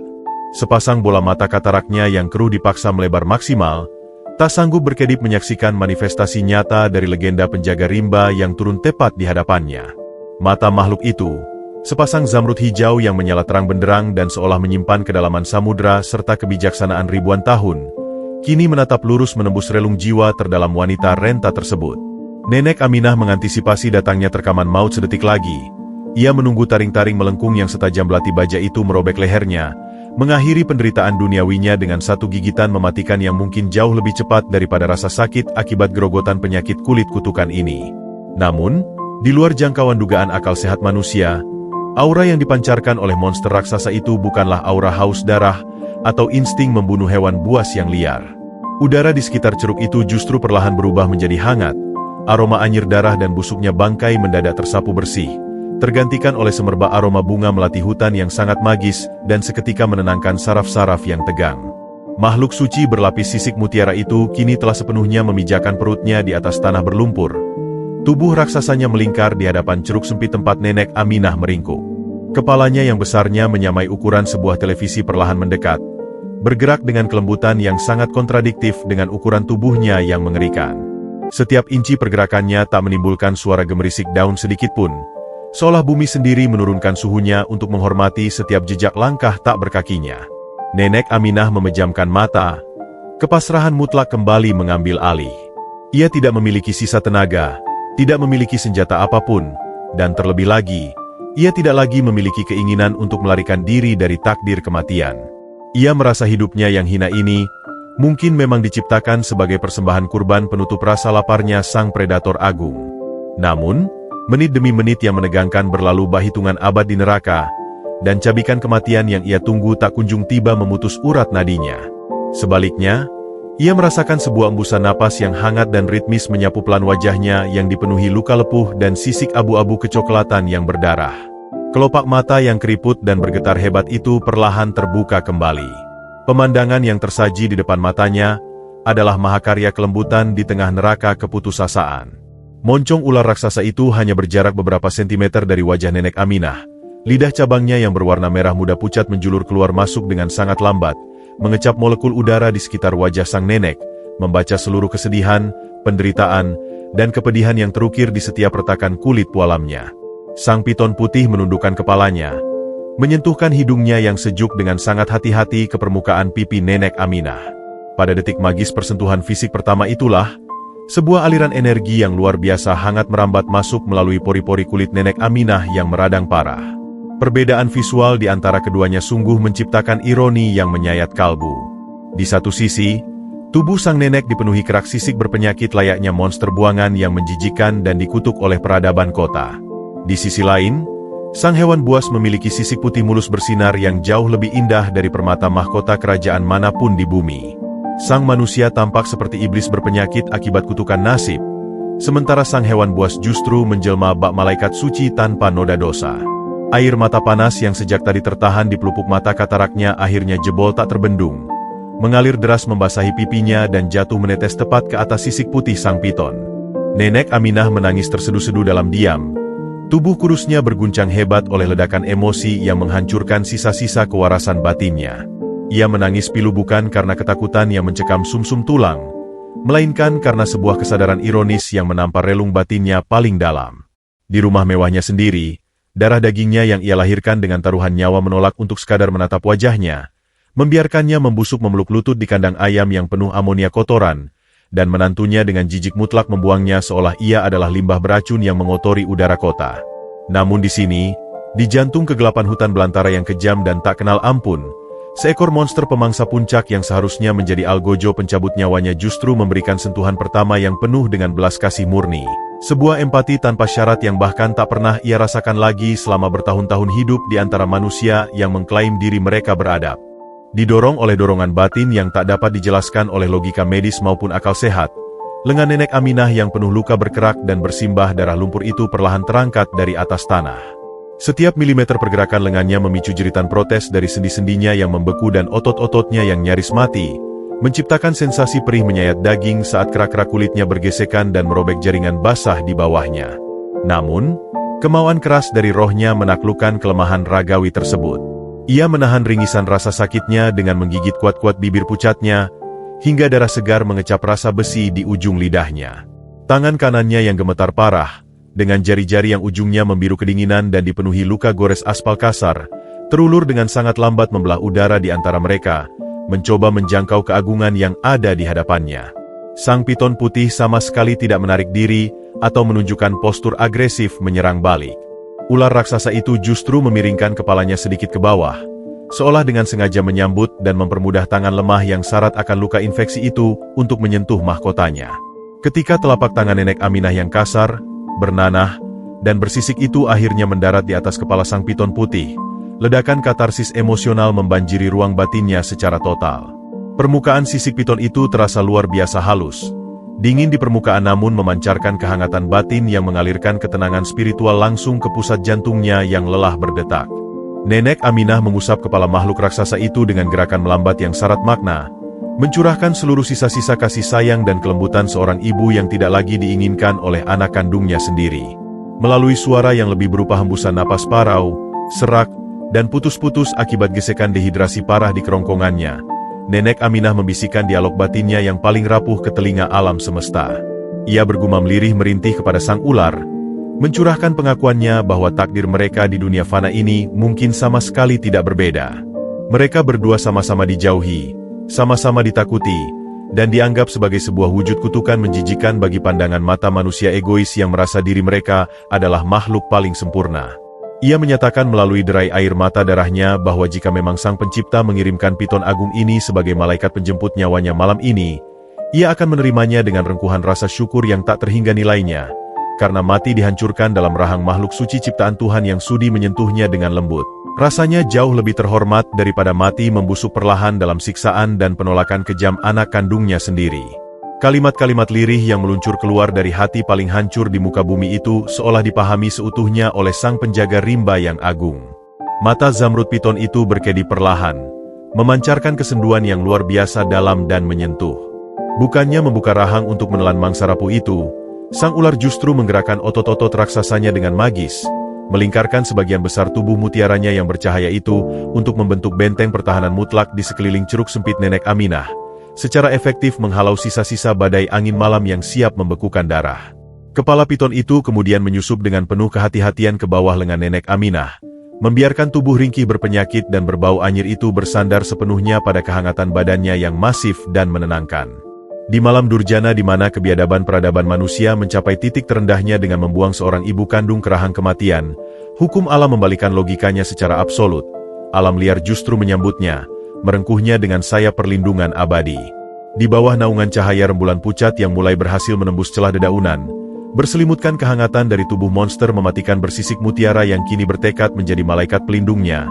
Kesadaran nenek Aminah perlahan memudar tenggelam ke dalam buayan tidur paling damai sepanjang dekade terakhir hidupnya, membawa serta tunas harapan baru yang baru saja mekar dari rahim keputusasaan terdalam di tengah neraka hijau tersebut. Cahaya mentari pagi menyusup malu-malu melalui celah kanopi dedaunan raksasa yang saling berjalin rapat di atap hutan belantara, menciptakan pilar-pilar cahaya keemasan yang menembus sisa kabut tipis sisa badai semalam.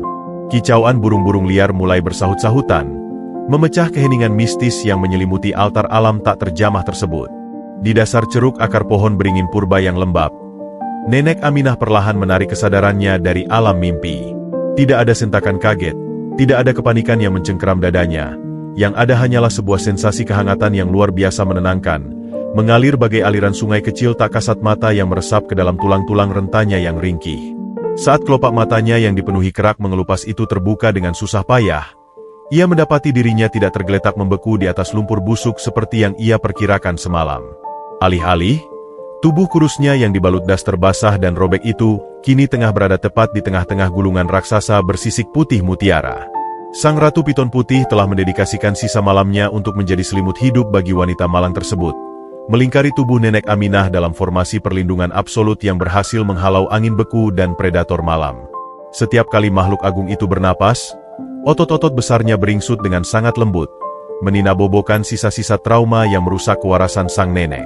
Di bawah sinar matahari pagi, sisik-sisik sang piton tak lagi sekadar berwarna putih kusam, melainkan membiaskan spektrum warna pelangi yang sangat memukau, membuat Nenek Aminah merasa seolah ia tengah didekap oleh dewi utusan langit yang menyamar dalam wujud penguasa rimba. Ia mencoba menggerakkan ujung jemarinya, dan seketika itu pula realitas penderitaan fisik kembali menyapanya tanpa ampun. Permukaan kulitnya yang terserang penyakit aneh itu terasa semakin mengencang dan kering kerontang bagaikan daratan gurun yang terbelah di musim kemarau berkepanjangan. Gesekan sekecil apapun dengan kain dasternya memicu sensasi perih menyayat yang membuat napasnya tertahan paksa di ujung tenggorokan. Luka-luka lepuh akibat siraman bubur. Kaldu panas dari menantunya kemarin pagi kini telah membengkak dan bernanah, memancarkan aroma anyir yang menyengat dan mencemari udara pagi yang suci di sekitarnya. Nenek Aminah menundukkan pandangannya dengan nanar, meratapi kedua lengannya yang kini lebih menyerupai ranting pohon mati berkerak abu-abu kecoklatan ketimbang anggota tubuh seorang manusia bernyawa. Ingatan memuakan tentang malam pembuangannya kembali berkelebat menyiksa batin. Wajah Siska yang tersenyum iblis penuh kemenangan absolut dari balik kaca mobil mewah, dan punggung Budi, putra tunggal yang ia besarkan dengan tetesan keringat dan darah, yang berbalik melenggang pergi meninggalkannya tanpa sudi meneteskan setitik pun air mata. Namun, rasa perih yang mengoyak-ngoyak ulu hatinya itu seketika diredam oleh hembusan napas hangat yang tiba-tiba menyapu puncak kepalanya. Sang Piton Putih telah sepenuhnya terjaga. Mata zamrudnya yang menyejukkan berkedip perlahan, menatap tepat ke dalam bola mata katarak Nenek Aminah dengan intensitas empati yang meruntuhkan sisa-sisa tembok keputusasaannya. Tiba-tiba, dengan pergerakan yang mengalir mulus lembut aliran sungai, Sang Piton Putih mulai mengurai gulungan raksasanya. Makhluk itu menarik diri, meliuk menjauh dari ceruk dengan kecepatan yang luar biasa namun tanpa menimbulkan satupun bunyi gemerisik dari dedaunan kering yang diinjaknya. Dalam hitungan detik, sosok mutiara bercahaya itu telah lenyap sepenuhnya ditelan kepekatan semak belukar berduri dan rimbunnya pakis hutan. Udara dingin seketika kembali menyergap, menggigit kulit bersisik Nenek Aminah tanpa ampun. Kepanikan sesaat sempat merenggut dan mencekik jantungnya. Rasa takut akan pengabaian kronis kembali mencengkeram tenggorokannya. Apakah sang pelindung mistisnya akhirnya menyadari betapa menjijikannya wujud wanita tua ini dan memutuskan untuk meninggalkannya sendirian menunggu malaikat maut? Namun, senyum getir perlahan tersungging di bibir pucat pasi Nenek Aminah. Melalui tarikan napas panjang yang syarat akan kepasrahan mutlak, ia memejamkan mata dan berbisik lirih kepada angin rimba. Ia merapal gumaman pelan, mensyukuri kebaikan alam semesta bahwa ia sudah sangat beruntung diizinkan merasakan kehangatan di malam terakhirnya. Ia meyakinkan hatinya bahwa ia siap menyambut sang maut kapan saja, karena baginya kini, dibuang oleh makhluk liar di alam bebas jelas terasa 1000 kali lipat jauh lebih terhormat daripada dibuang ke tumpukan sampah kotoran ayam oleh darah dagingnya sendiri. Namun, kepasrahan Nenek Aminah untuk menjemput kematian terbukti terlalu prematur. Kurang dari 1/4 jam kemudian, keheningan rimba kembali dipecahkan oleh rentetan suara pergerakan halus dari arah kanopi atas. Sebuah bayangan putih besar meluncur turun ke bumi dari dahan beringin raksasa, membawa serta aroma semerbak surgawi yang tak pernah dikenal oleh peradaban manusia modern. Nenek Aminah membuka kedua matanya lebar-lebar, terperangah tak percaya hingga dadanya sesak. Sang Piton Putih telah kembali, dan kali ini ia tidak datang dengan tangan kosong. Di dalam rahangnya yang mampu meremukan tulang rusuk seekor singa dewasa itu, sang piton menggigit dengan sangat hati-hati sebuah dahan kecil yang dipenuhi oleh sekumpulan buah beri berukuran sebesar kepalan tangan. Buah itu tidak berwarna merah atau ungu layaknya buah hutan biasa, melainkan memancarkan pendaran cahaya kebiruan yang mistis sebagai kristal yang menyala-nyala dari dalam perut bumi.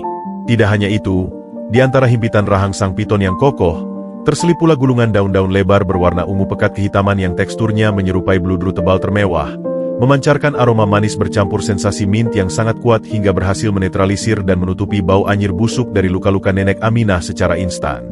Makhluk raksasa itu merayap mendekat perlahan, menundukkan kepalanya yang mulus, dan dengan kelembutan yang sangat kontradiktif dengan kodratnya sebagai monster predator pemangsa puncak, meletakkan dahan berisi buah bercahaya kebiruan itu tepat di atas pangkuan Nenek Aminah.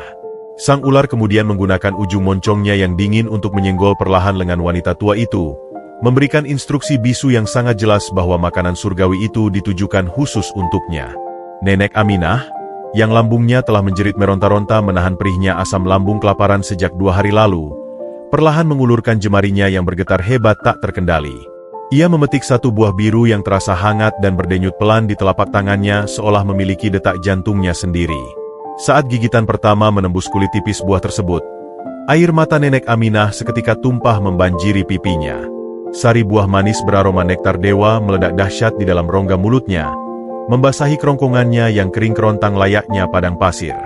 Begitu cairan kebiruan itu mengalir turun menembus lambungnya, sebuah sensasi hangat yang luar biasa kuat dan menyegarkan langsung menyebar dengan agresi positif ke seluruh aliran darahnya.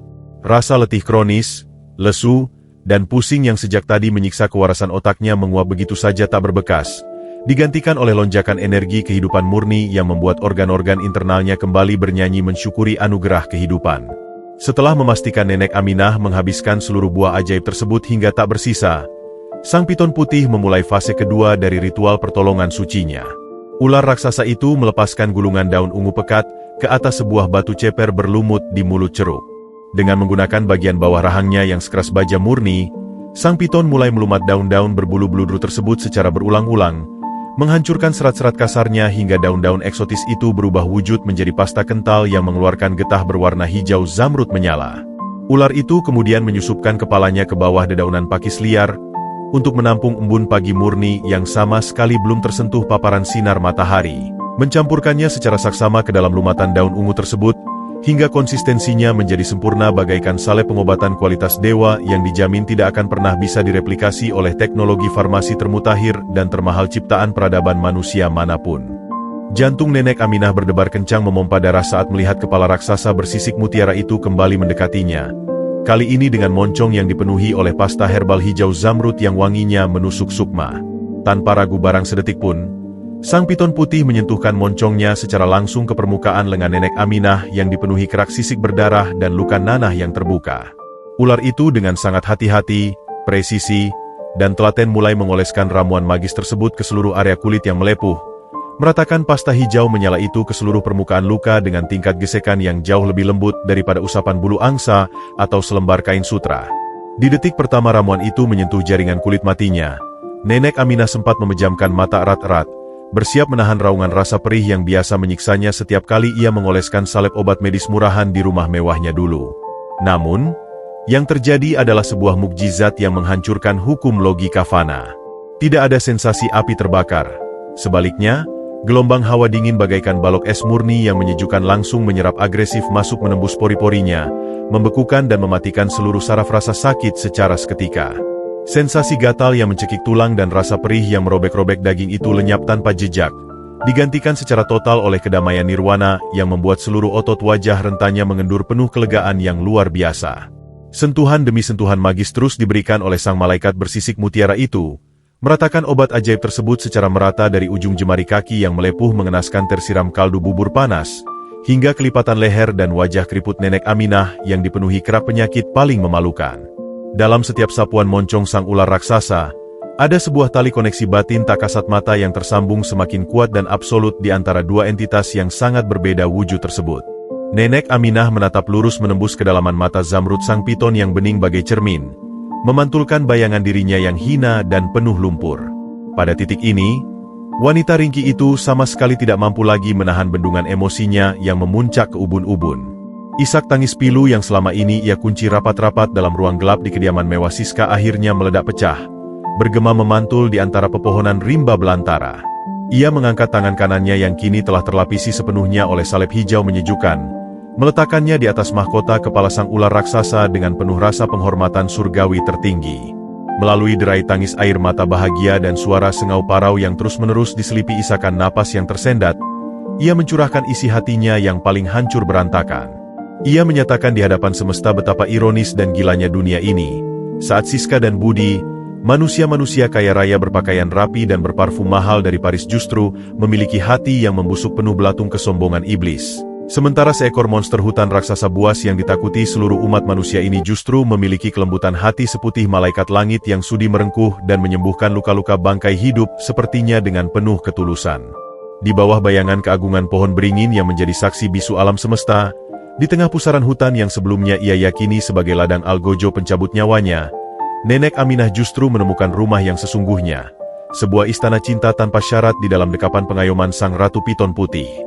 Matahari sore perlahan merosot turun di balik garis cakrawala hutan belantara, menarik kembali pilar-pilar cahaya keemasannya dan membiarkan selimut senja yang kelabu kembali merajai kerajaan hijau tersebut. Ketenangan surgawi yang sempat dirasakan oleh Nenek Aminah setelah pengobatan magis di pagi hari tadi perlahan-lahan mulai tergerus habis, menguap bagaikan embun yang terbakar terik matahari.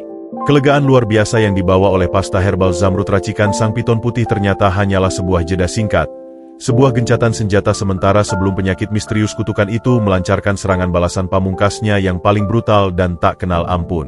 Dari dalam aliran darahnya, jauh di bawah lapisan kulit yang telah mati rasa, sebuah sensasi panas yang amat sangat mengerikan mulai merayap naik.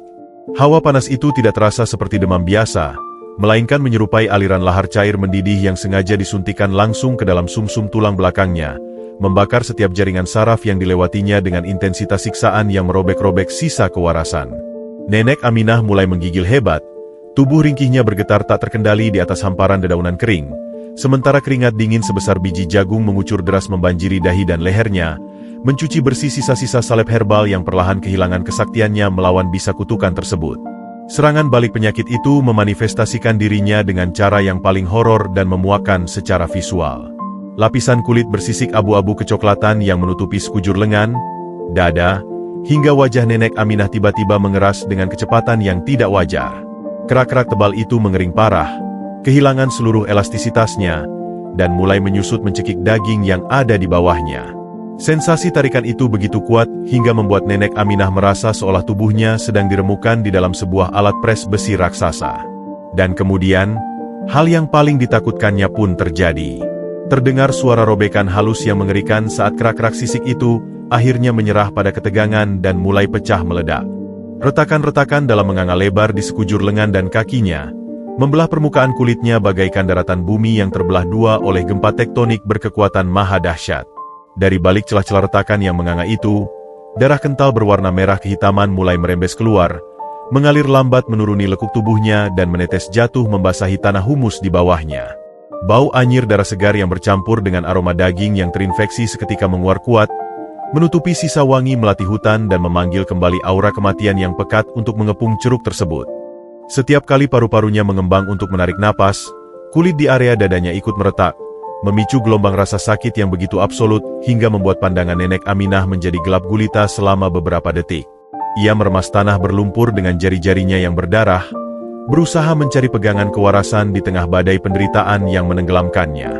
Di masa lalu, ketika ia menderita demam tinggi saat merawat Budi kecil yang sedang sakit, ia selalu memiliki kekuatan ekstra seorang ibu untuk bertahan. Namun kini, tidak ada lagi tujuan yang tersisa untuk diperjuangkan. Ia telah dibuang, tidak diinginkan, dan dianggap lebih rendah dari kotoran. Kesadaran bahwa ia hanyalah seonggok daging membusuk yang membebani alam semesta ini, membuat pertahanan mentalnya runtuh sepenuhnya. Nenek Aminah melepaskan cengkeramannya pada tanah, membiarkan tubuhnya rubuh telentang dengan napas yang semakin dangkal dan tersengal-sengal. Detak jantungnya mulai kehilangan ritmenya, berdegup liar sejenak sebelum melambat secara drastis, berdetak dengan kepayahan layaknya ketukan jam tua yang kehabisan daya.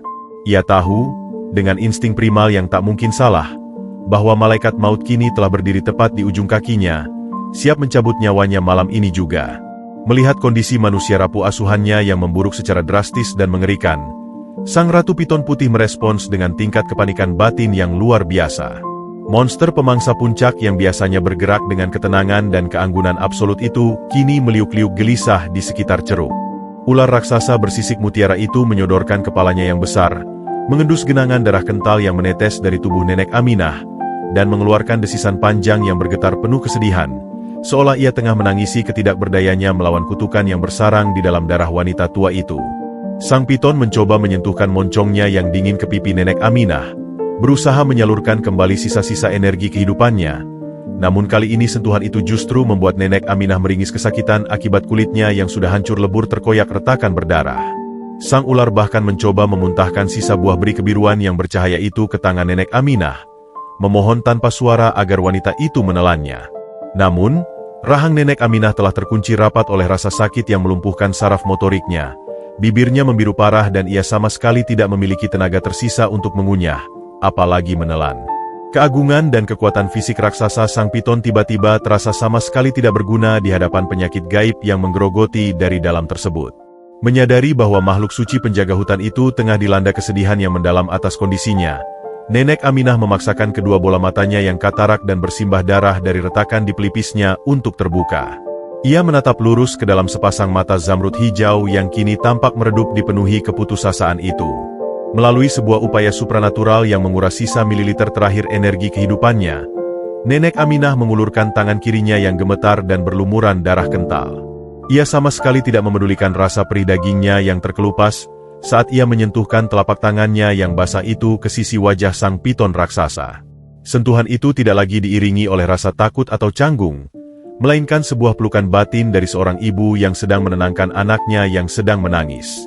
Sang Piton Putih langsung membeku, menghentikan seluruh pergerakan paniknya, dan menundukkan kepalanya dalam-dalam, membiarkan darah sang nenek menodai sisik mutiaranya yang suci murni, seolah menerima stempel penderitaan itu sebagai bagian dari dirinya sendiri. Melalui suara yang tidak lebih dari sekadar hembusan angin parau yang berderak di kerongkongan, rentetan kalimat perpisahan yang paling menyayat kalbu akhirnya meluncur dari bibir Nenek Aminah yang pecah-pecah. Ia mengawali pesan terakhirnya dengan senyuman paling tulus yang pernah terukir di wajah bersisiknya, sebuah senyuman yang ironisnya terlihat begitu indah di tengah kehororan fisiknya. Ia membisikkan rasa terima kasihnya yang tak terhingga kepada sang alam semesta dan kepada makhluk agung di hadapannya ini. Ia merintih pelan, menyatakan bahwa dirawat dan dikasihi oleh seekor monster buas selama 24 jam terakhir ini, telah memberikan lebih banyak kehangatan dan kebahagiaan di hatinya dibandingkan dengan 10 tahun masa pengabdiannya di rumah megah yang dingin bagai kuburan marmer tersebut. Ia meyakinkan Sang Piton bahwa ia sama sekali tidak menyesali rasa sakit ini, karena rasa sakit pada fisiknya ini akhirnya berhasil menutupi rasa sakit di hatinya yang hancur lebur akibat pengkhianatan putra tunggalnya. Dengan napas yang semakin menipis dan terputus-putus, seolah memilah oksigen yang tersisa hanya untuk merangkai kata, Nenek Aminah memanjatkan monolog wasiatnya. Ia meminta kepada sang penjaga rimba, jika saatnya tiba dan nyawanya benar-benar lepas dari raga yang menjijikan ini, agar sang ular tidak membiarkan jasadnya tergeletak terbuka begitu saja. Ia memohon dengan penuh air mata, agar Sang Piton sudi menguburkan tubuh kotornya di bawah tumpukan dedaunan kering dan lumpur hutan sedalam mungkin. Alasannya bukanlah demi penghormatan terakhir bagi dirinya sendiri, melainkan karena ia tetap tidak ingin wajahnya yang hancur membusuk dan berpenyakit ini kelak ditemukan oleh para penebang kayu atau warga kota, lalu membawa aib yang akan mempermalukan nama baik budi di hadapan rekan-rekan bisnisnya. Bahkan di detik-detik terakhir saat racun penyakit itu membunuh sel-sel tubuhnya secara brutal, yang dipikirkan oleh wanita berhati malaikat ini hanyalah menjaga kehormatan putranya, seorang putra pengecut yang telah membuangnya ke neraka belantara tanpa berani menatap matanya. Ledakan tangis Nenek Aminah yang tertahan di dada memicu retakan baru yang merobek lehernya, mengeluarkan aliran darah segar yang mengalir ke kerah dasternya yang lusuh. Ia terbatu pelan, mengeluarkan bercak darah dari mulutnya, namun matanya tetap memancarkan cahaya kasih yang tak redup. Ia melanjutkan wasiatnya, mengarahkan gumamannya seolah Budi dan Siska ada di depannya. Ia berbisik ke udara kosong, menitipkan pesan pengampunan absolut. Ia bersumpah atas nama napas terakhirnya bahwa ia telah memaafkan setiap cacian kotor yang keluar dari bibir merah Siska, memaafkan siraman kaldu mendidih yang melepuhkan kulitnya, dan yang paling berat, ia memaafkan Budi. yang telah menutup telinga dan hati nuraninya saat sang ibu diseret keluar bagai binatang jalang di malam badai. Nenek Aminah mengakhiri pesannya dengan doa kepasrahan, memohon agar Tuhan mengganti seluruh penderitaan dan darah yang ia tumpahkan malam ini menjadi sungai rejeki dan perlindungan yang akan selalu menjaga kehidupan Budi dan Siska di kota sana, agar mereka tidak pernah harus merasakan kedinginan dan kelaparan seperti yang ia rasakan saat ini. Mendengar aliran doa dan kepasrahan yang luar biasa murni dari seorang manusia yang telah diinjak-injak kehormatannya hingga titik terendah, Sang Ratu Piton Putih bereaksi dengan cara yang mengguncang hukum alam. Ular raksasa itu mengangkat kepalanya tinggi-tinggi ke arah langit malam yang tertutup kanopi, membuka rahangnya lebar-lebar, dan melepaskan sebuah desisan panjang yang sangat menggelegar dan syarat akan resonansi duka cita. Suara itu tidak mengancam, melainkan seperti tangisan naga purba yang meratapi kematian keadilan di muka bumi. Getaran dari desisan itu menyapu seluruh penjuru hutan, membuat burung-burung malam berhenti berkicau dan serangga-serangga hutan mendadak bungkam, seolah seluruh alam semesta sedang mengheningkan cipta untuk menghormati berlalunya nyawa seorang dewi kesabaran. Setelah meluapkan duka citanya, Sang Piton Putih kembali menunduk. Ia tidak mengikuti permintaan Nenek Aminah untuk mempersiapkan dedaunan penguburan. Sebaliknya, mata zamrudnya kini berkilat dengan sebuah resolusi yang sangat kuat, sebuah tekad absolut yang bersumber dari sihir kuno penjaga rimba.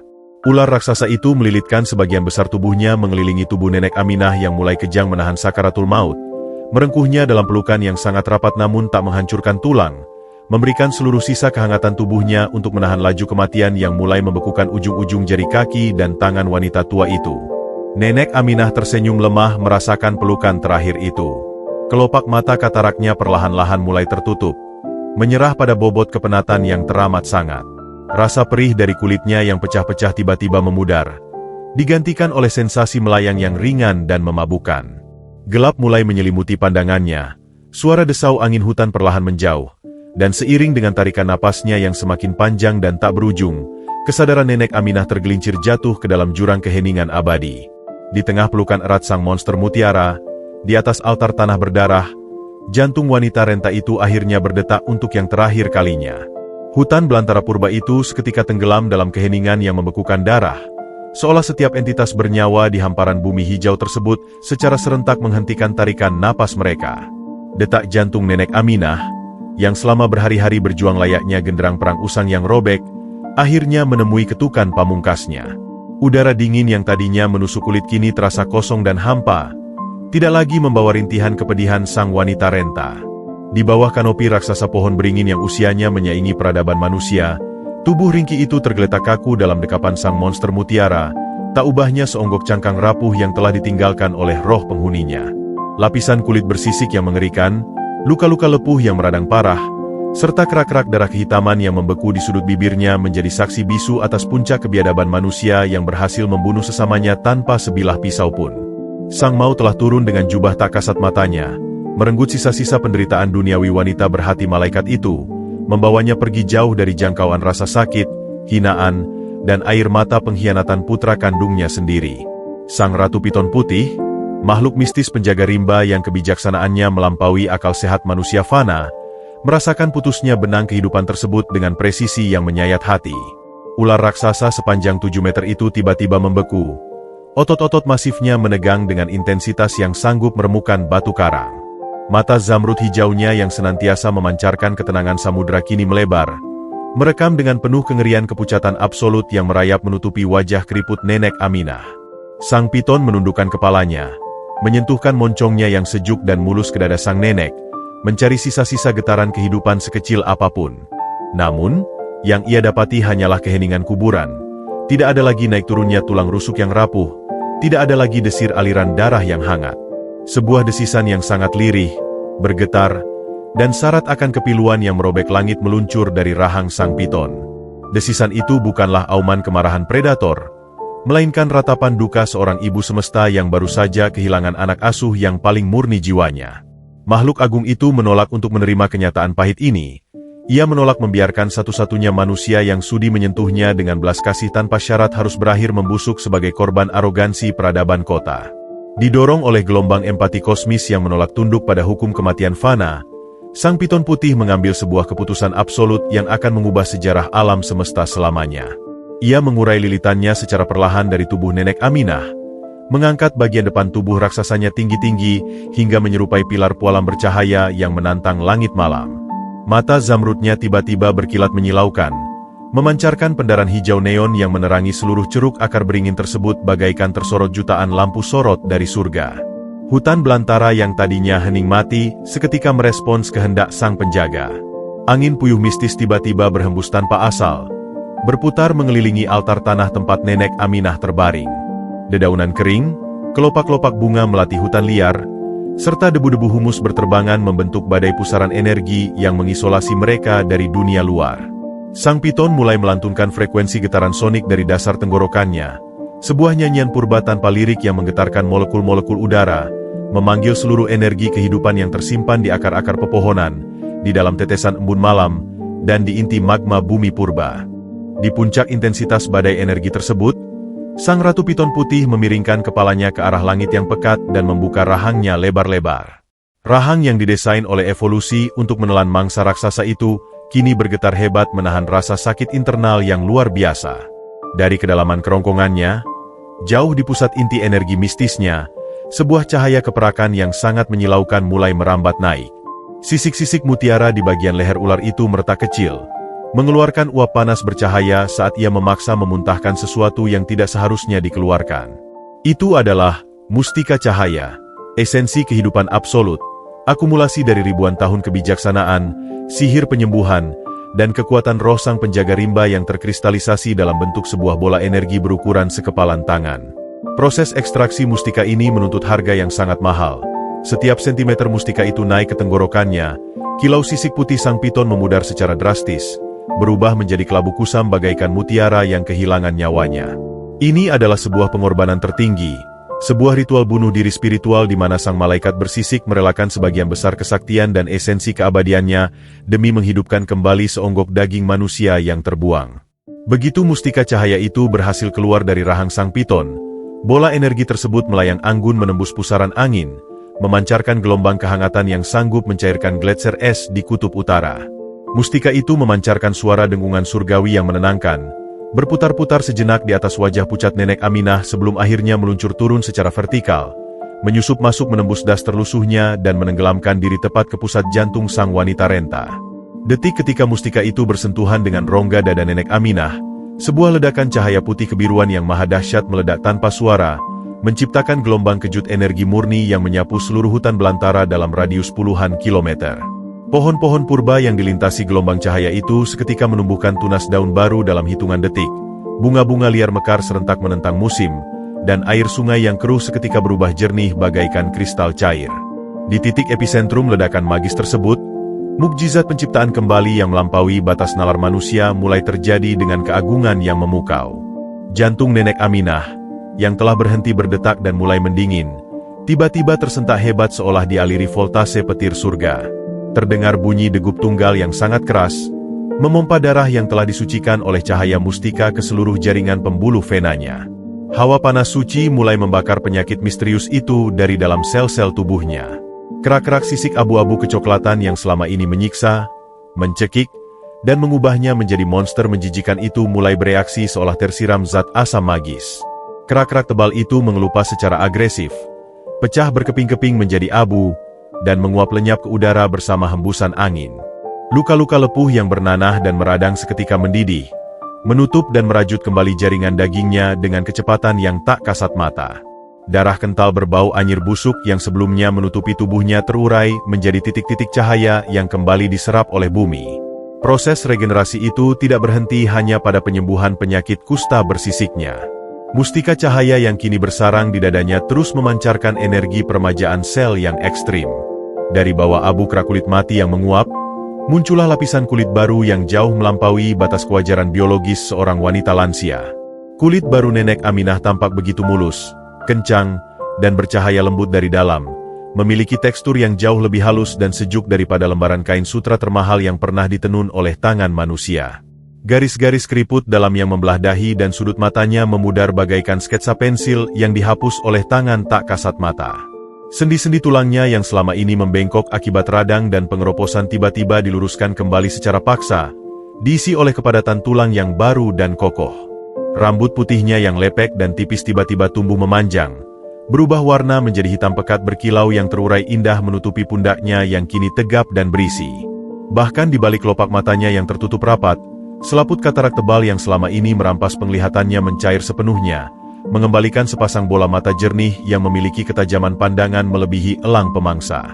Dalam hitungan menit yang terasa bagai keabadian kosmis, wanita renta yang sebelumnya dibuang sebagai bangkai berbau kotoran babi itu, telah direkonstruksi ulang oleh alam semesta menjadi sosok ratu agung beraura mistis yang kecantikannya sanggup membuat dewi-dewi langit bertekuk lutut karena iri. Sementara transformasi hiperbolis itu terjadi, Sang Ratu Piton Putih mengamati mahakaryanya dengan sisa-sisa tenaga yang semakin menipis. Tubuh raksasa ular itu tidak lagi memancarkan cahaya mutiara. Sisik-sisiknya kini berubah warna menjadi kelabu pucat yang kusam, melambangkan penyerapan mutlak energi kehidupannya. Makhluk itu bernapas dengan sangat berat. Kepalanya yang masif terkulai lemas menyentuh tanah lumpur. Namun, di dalam mata zamrudnya yang meredup, terpancar sebuah kepuasan batin yang tiada taranya. Ia telah berhasil melawan takdir kematian dan memutarbalikkan hukum semesta demi seorang manusia yang hatinya lebih murni dari embun surga. Dengan sisa energi terakhirnya sebelum jatuh ke dalam siklus hibernasi panjang, Sang Piton mengeluarkan getah cairan sutra dari sela-sela sisiknya. Cairan itu merajut dirinya sendiri di udara, membentuk sebuah kepompong cahaya transparan berukuran raksasa yang membungkus rapat tubuh Nenek Aminah yang kini terlelap damai dalam wujud barunya. Kepompong magis itu mengambang beberapa sentimeter di atas tanah, memancarkan dengungan pelindung yang akan menolak siapapun yang berniat jahat untuk mendekat. Malam pembuangan yang tadinya diyakini Siska dan Budi sebagai akhir dari eksistensi menjijikan ibu mereka, justru menjadi titik balik lahiran seorang legenda baru. Di tengah hutan belantara yang jauh dari hiruk-pikuk kesombongan kota, di bawah penjagaan seekor monster buas yang rela menukar nyawanya demi setitik kasih sayang, Nenek Aminah sedang dipersiapkan oleh takdir untuk bangkit kembali.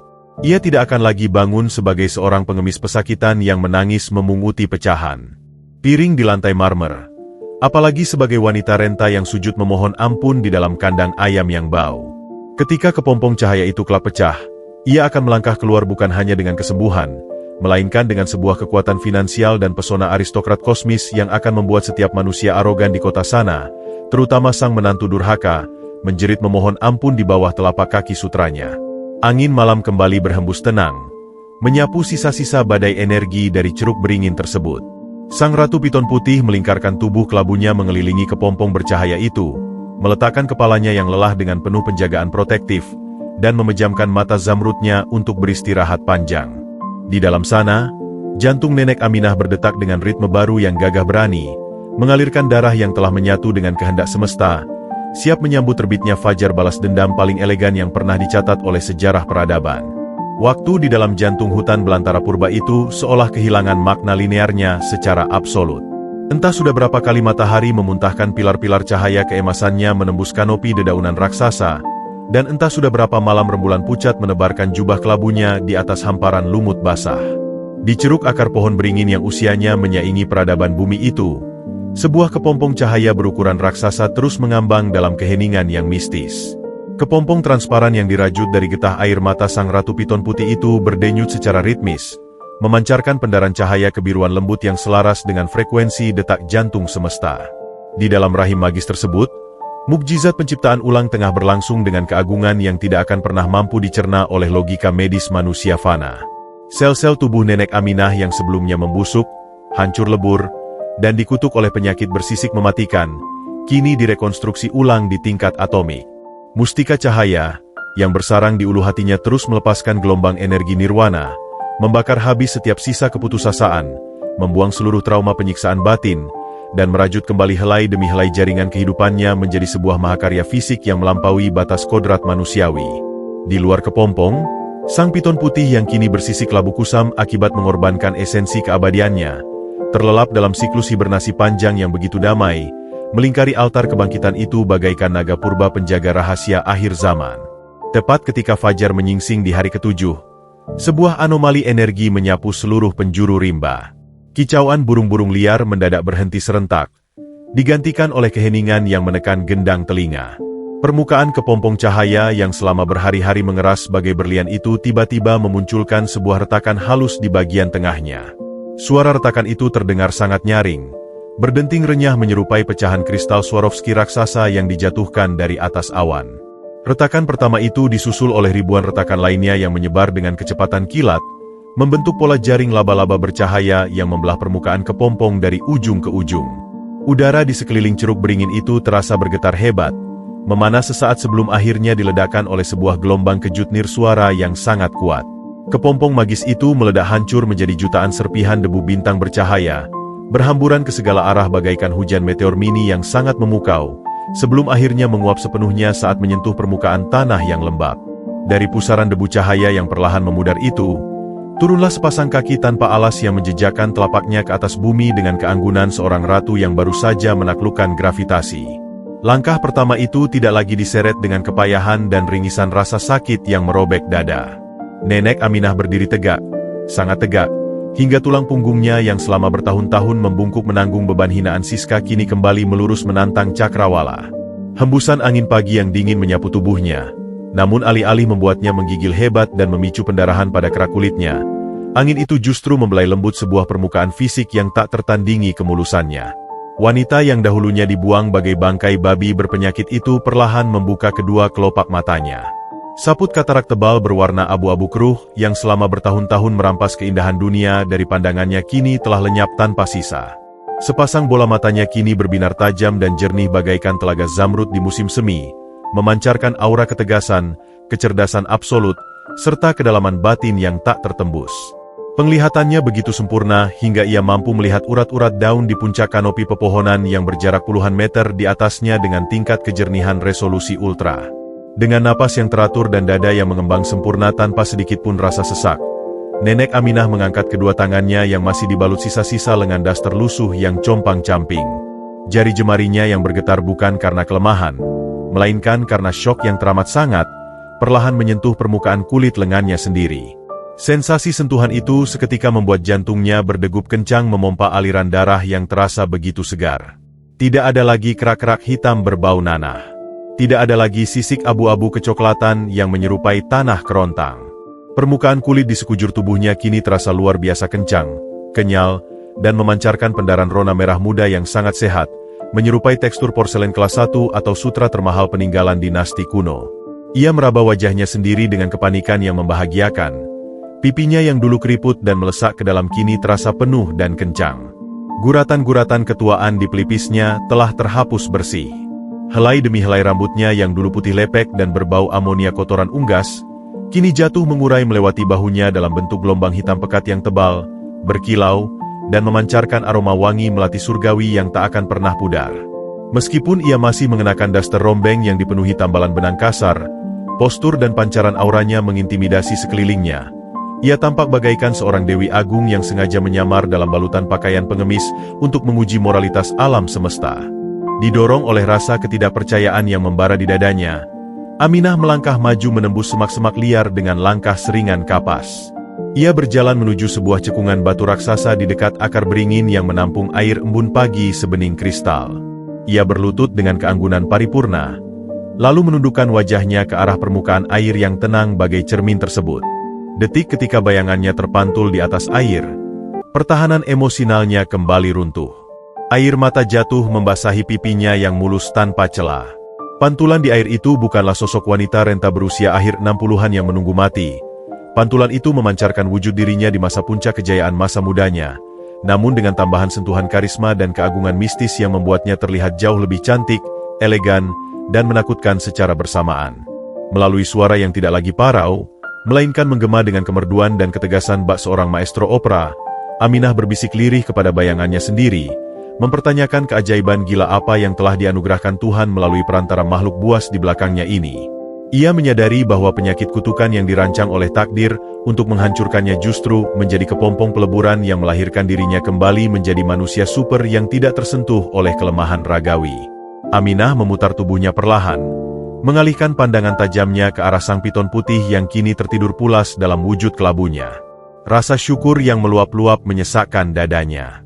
Ia berjanji dalam hati, mengikrarkan sumpah darah kepada semesta bahwa ia tidak akan menyia-nyiakan nyawa kedua yang dibeli dengan sangat mahal ini. Langkah kakinya kemudian dipandu oleh sebuah intuisi gaib, Sebuah tarikan energi tak kasat mata yang bersumber dari balik tubuh raksasa sang ular.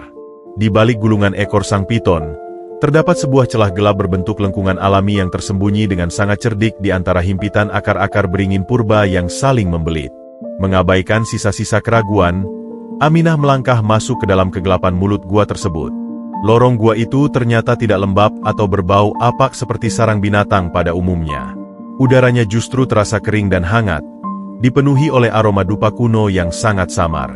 Semakin jauh ia melangkah menuruni kontur tanah yang landai, kegelapan perlahan digantikan oleh pendaran cahaya kuning keemasan yang memantul dari dinding-dinding gua. Di ujung lorong, langkah Aminah terhenti seketika. Jantungnya bergemuruh hebat. Matanya melebar tak berkedip menyaksikan pemandangan hiperbolis yang tersaji di sebuah ruangan bawah tanah berukuran sebesar lapangan basket. Ruangan itu bukanlah sekadar ceruk kosong, melainkan sebuah situs reruntuhan kuil kerajaan kuno yang telah tertelan bumi selama ribuan tahun, dan selama ini menjadi tempat sang piton bermukim. Di tengah-tengah ruangan beralaskan marmer kuno yang retak itu, teronggok puluhan peti kayu jati raksasa bersalut perunggu yang beberapa di antaranya telah hancur dimakan usia, memuntahkan isinya ke segala penjuru lantai.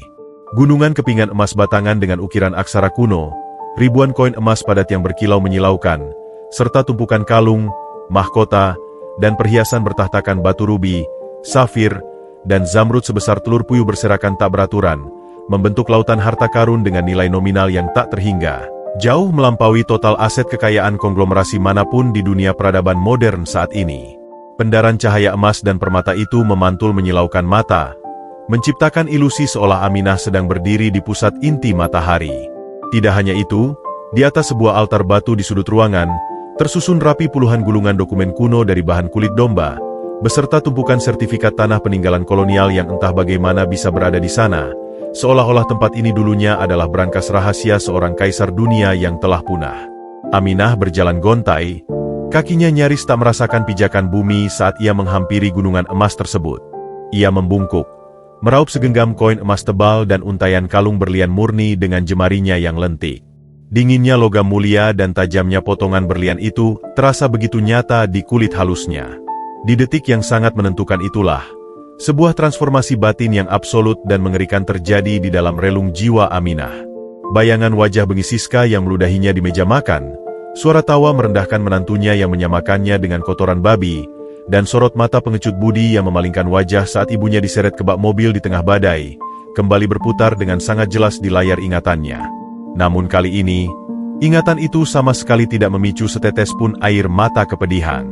Tidak ada lagi rasa kasihan pada dirinya sendiri. Tidak ada lagi niat untuk memohon ampun atau menjadi martir kesabaran yang konyol. Rasa sakit yang dulu menghancurkannya kini telah mengkristal menjadi sebuah bahan bakar kosmis yang murni. Aminah menyadari bahwa alam semesta tidak hanya memberinya kesembuhan fisik, tetapi semesta telah mengangkatnya menjadi sang algojo keadilan.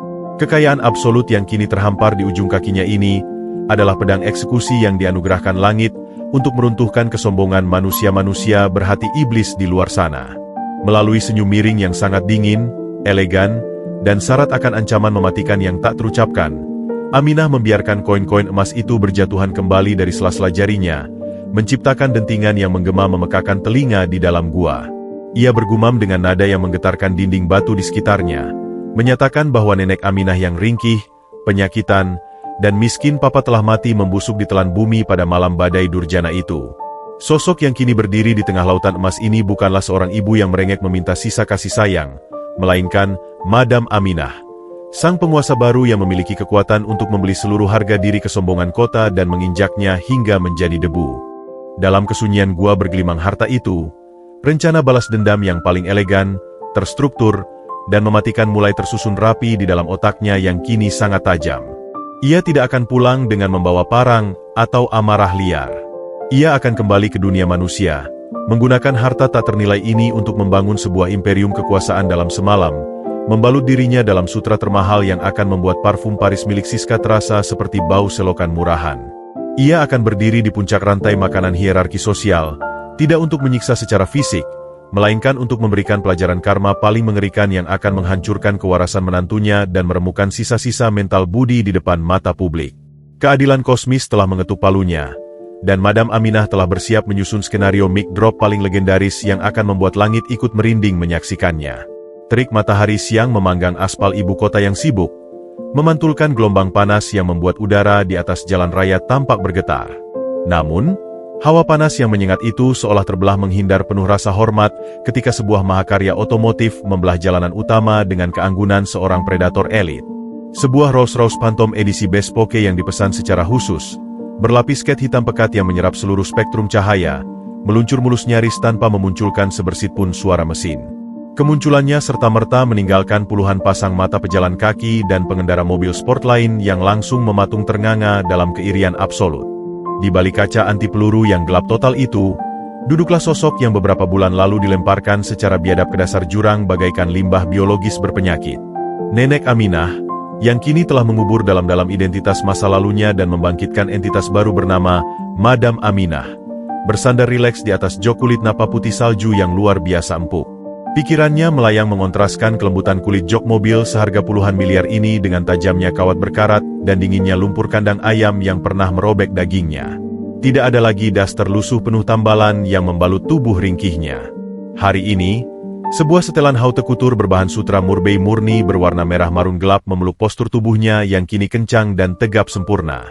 Aroma busuk amonia dan anyir darah nanah yang dulu menjadi kutukannya, telah sepenuhnya terhapus oleh semerbak wewangian parfum custom eksklusif buatan tangan peracik legendaris di Paris, sebuah simfoni magis dari aroma mawar hitam, musk, dan oud yang memancarkan dominasi mutlak, kekuasaan tak tertandingi, dan intrik yang memabukkan setiap rongga hidung yang menghirupnya.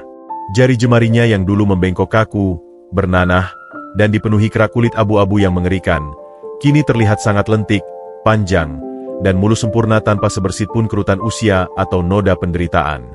Di pergelangan tangannya yang seputih pualam dan selembut kapas, melingkar sebuah gelang emas murni kuno bertahtakan batu safir raksasa yang memancarkan cahaya kebiruan mistis, salah satu dari ribuan serpihan kecil harta karun yang ia angkut dari dalam perut bumi kerajaan Sang Piton Putih. Setiap helai rambut hitamnya yang tergerai jatuh ke pundak memancarkan kilau sutra yang tak mungkin dimiliki oleh wanita fana biasa. Matanya yang dulu berselaput katarak tebal dan selalu menunduk pasrah menahan tangis setiap kali dihina oleh sang menantu, kini tersembunyi di balik kacamata hitam desainer kelas dunia berbingkai emas solid. Di balik lensa gelap yang elegan itu, sepasang telaga zamrud yang tajam menatap lurus ke arah deretan gedung pencakar langit ibu kota dengan sorot mata sedingin es abadi. Setiap busa napas yang ia tarik dari sistem pendingin udara canggih di dalam kabin mobil tersebut terasa seperti seruputan anggur kemenangan yang paling manis.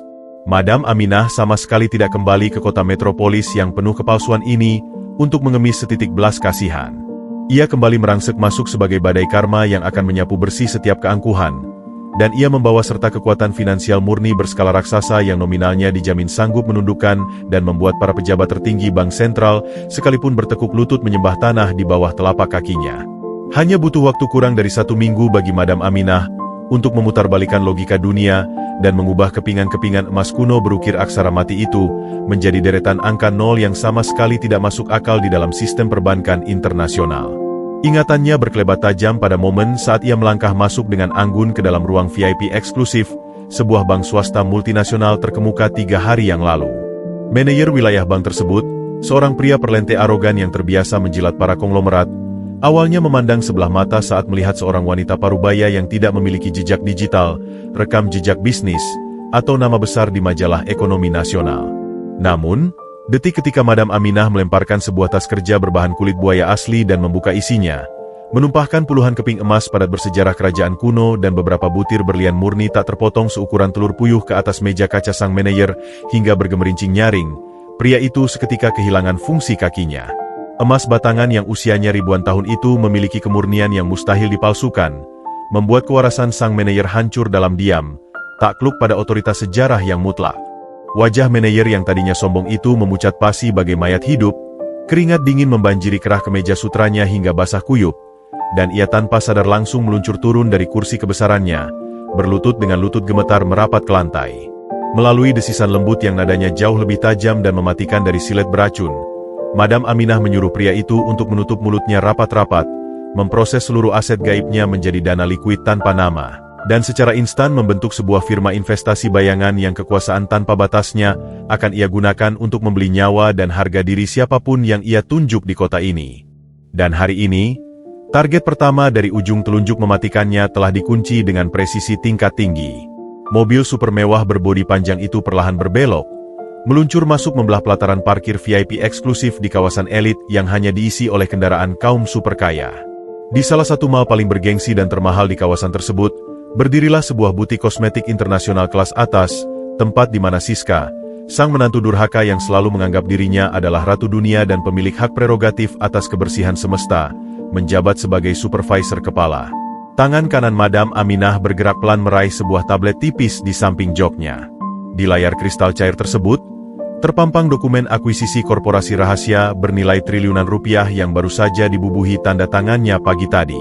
Rantai retail kosmetik mewah itu sebelumnya selalu dibangga-banggakan oleh Siska di depan teman-teman arisannya sebagai bukti kesuksesan karirnya.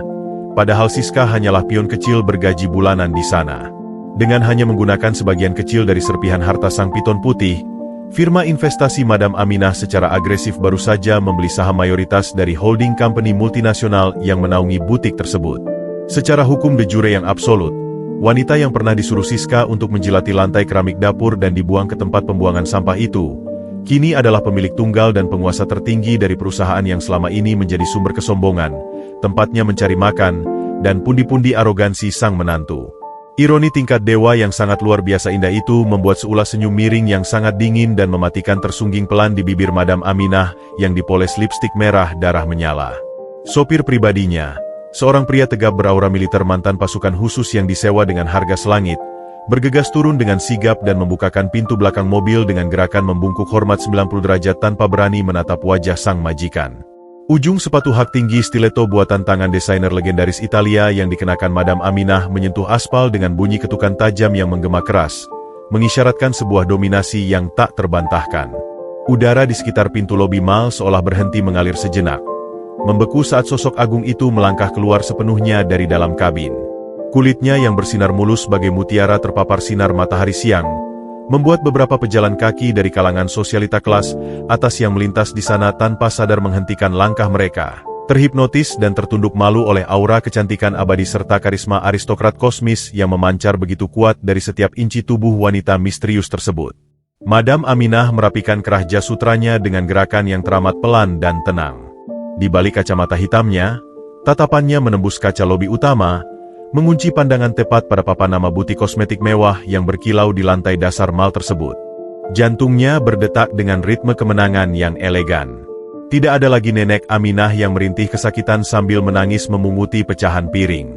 Yang ada hanyalah sang eksekutor semesta, yang kini bersiap melangkah anggun masuk ke dalam sarang kesombongan, untuk mencabut paksa taring berbisa sang menantu durhaka secara perlahan, dan menyiksa mentalnya habis-habisan tepat di depan mata seluruh dunia yang selama ini ia puja. Hawa sejuk dari pendingin ruangan sentral yang mengaliri koridor utama mal paling eksklusif di ibu kota itu terasa sangat kontras dengan hawa panas jalanan di luar. Lantai marmer Italia yang dipoles hingga berkilau bagaikan cermin air memantulkan pendaran cahaya dari deretan lampu gantung kristal raksasa yang menghiasi langit-langit setinggi 10 meter. Di tengah hiruk-pikuk kaum sosialita yang berlalu lalang memamerkan barang-barang bermerek mereka, langkah kaki Madam Aminah menyita seluruh oksigen di ruangan tersebut. Hak sepatu stiletto buatan desainer ternama yang membalut kaki mulusnya berdetak nyaring, menciptakan ritme yang mengintimidasi, seolah setiap langkahnya adalah ketukan palu godam dari sang penguasa absolut yang tengah melakukan inspeksi ke wilayah jajahannya. Setelan haute couture sutra merah marun yang dikenakannya melambai elegan, membalut postur tubuhnya yang kini kencang dan tegap menantang gravitasi. Di balik kacamata hitam berbingkai emas padat yang menutupi sepasang mata zamrudnya, Madam Aminah menyapu pandangan ke sekeliling dengan sorot mata sedingin es abadi. Aroma parfum racikan eksklusif dari Paris yang menguar dari tubuhnya, sebuah perpaduan magis antara mawar hitam, mas kuno, dan oud, langsung menenggelamkan wangi-wangi parfum komersial dari orang-orang di sekitarnya, memaksa beberapa pejalan kaki tanpa sadar menyingkir dan menundukkan kepala saat berpapasan dengan aura aristokrat kosmis yang memancar begitu pekat dari tubuh wanita misterius tersebut. Tujuan akhirnya sudah berada tepat di depan mata.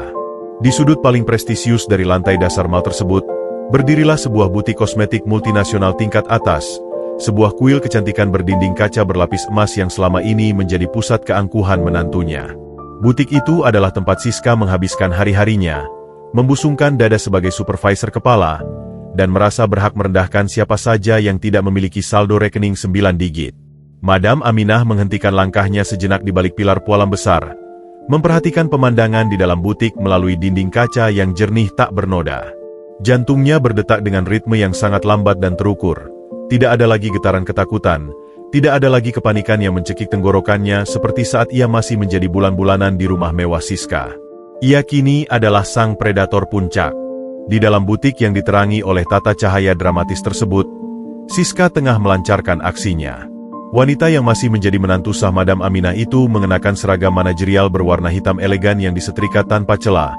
Wajahnya dipoles riasan tebal yang menyembunyikan kerutan kebencian di sudut bibirnya. Siska tengah berdiri berkacak pinggang di depan etalase kaca yang memajang jajaran parfum seharga puluhan juta, menatap bengis ke arah seorang staf kebersihan muda yang tengah gemetar memegang kain lap. Melalui gerakan bibirnya yang menyeringai kejam, Madam Aminah bisa membaca dengan jelas makian yang sedang dimuntahkan Siska. Siska mendesiskan ancaman tajam yang bergema di sudut ruangan, menyebut staf kebersihan itu sebagai makhluk bermata buta ber-IQ jongkok, yang bahkan napas kotornya tidak pantas mengotori udara di sekitar etalase berlapis emas miliknya.